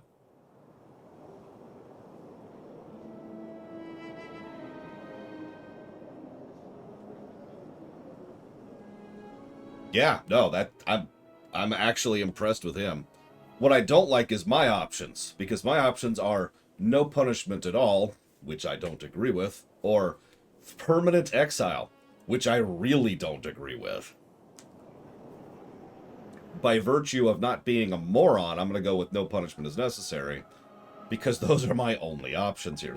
It's funny, Evo and I have actually talked about this exact thing. There does need to be a consequence for actions, whether you're managing a military, a nation, or an Arby's. You have to. If you don't enforce things, things don't happen. That's a really, really basic, bare bones human sentient psychology. So these are terrible choices. But yeah, there's no kill option, so... Everyone here is doing their best. And I know you'll learn from this mistake. Let's all move on. I let pride get the better of me. It won't happen again. No, it won't.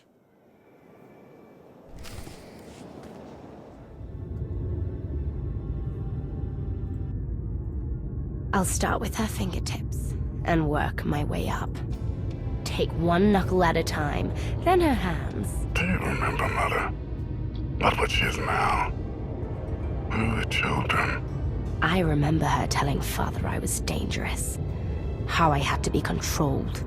She always hated me. Valen, you are dangerous. Understood us. Oh, Father. She helped the Outlander steal our pretties, They took everything. Most things can be replaced. When all the worlds we've conquered find out what's happened, they'll think we're weak. Test us. I remain the greatest power the galaxy has ever seen.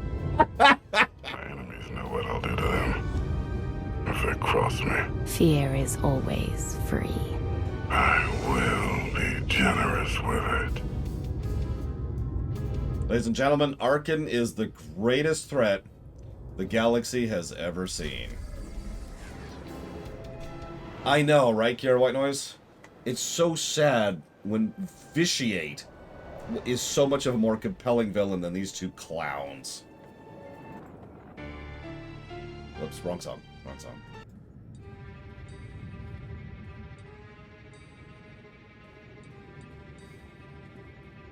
Good day, my lord. Where are the others? Theron is online from the Mistani sector. The rest are unavailable, on scouting or security detail. I'd prefer to be patrolling myself. Can we proceed? I have additional information regarding the Gemini network that controls the Eternal Fleet. The network links mechanical captains inside the fleet's ships. Their security protocols cannot be directly subverted. Why not? Because the Gemini captains are based on me. Dun, dun, dun. We already knew that.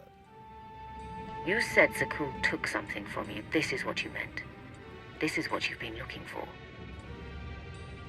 My suspicions about Gemini brought me to Zakul. Now they are confirmed. I will not be imitated. And I will determine who is responsible. Based on what I have decoded, the Geminis are produced from a mold, a template. Gemini Prime. Why a physical template? My technology is not easily duplicated. The Gemini Prime is linked to a factory on the world of Darvanis. Retrieve the unit and I will unlock the secrets of the network and the fleet. We get the Eternal Fleet and you find out who's been copying you and how. Is that the deal? Yes. I know Darvanis. One of the first worlds we conquered when the war started. A staging point into the wider galaxy. That factory builds droids, weapons, starships. It's a key resource, fortified accordingly, fully automated defenses. I've seen it's like tunnels running kilometers deep, too large for a strike team. Then we plan a full-scale assault. How close are we to assembling an army? We don't have nearly enough people here. But Theron... I've been securing military allies along the rim. There's a favor I can pull in. Rather not say more over the comm, but I can set a rendezvous with forces on Darvanis. You can take the factory and grab Gemini. I'd prefer if I knew who I was fighting with. Will your forces be enough? Can we trust them? They've got the skill and the firepower. As for trust, they won't stab us in the back, just shoot us in the face. Marvelous. I'll signal our allies. Any luck, they'll be on Darvanis before you. The rest of you get the gravestone ready for combat. Once we have Gemini Prime, it'll be us against the fleet, one way or another.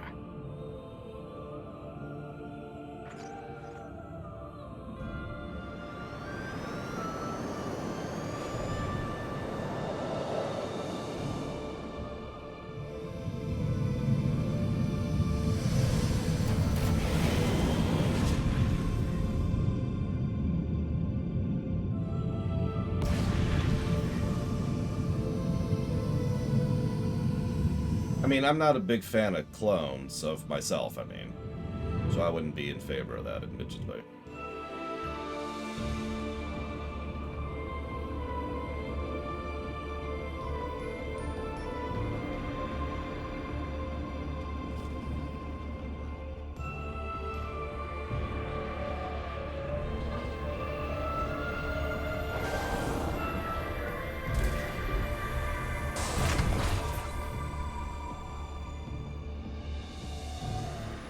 What are these strange armored people are?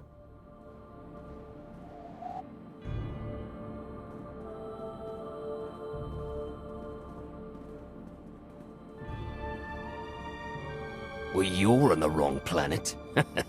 The hot pleasure worlds are a dozen parsecs out. Shut up, Como. You're in good shape for a dead woman.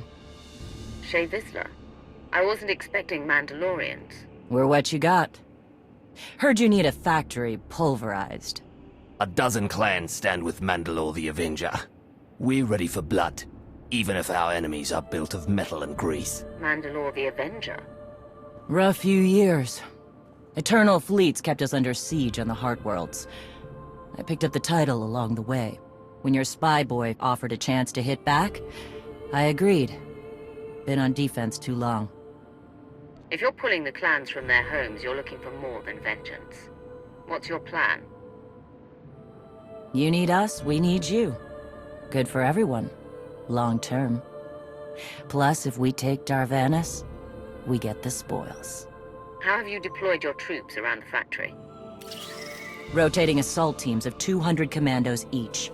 Place is a fortress. Needs hammering before we go in. Next attack starts in 5. Forward teams are in position to down the energy shield.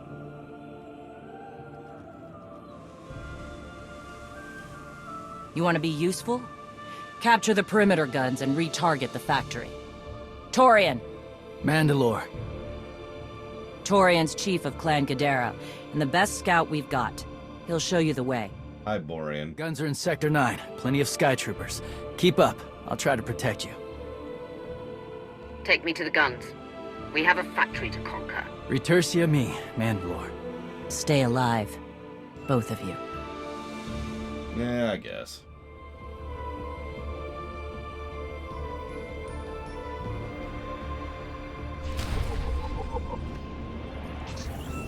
You'll live. That's a lot of rep with people, good lord.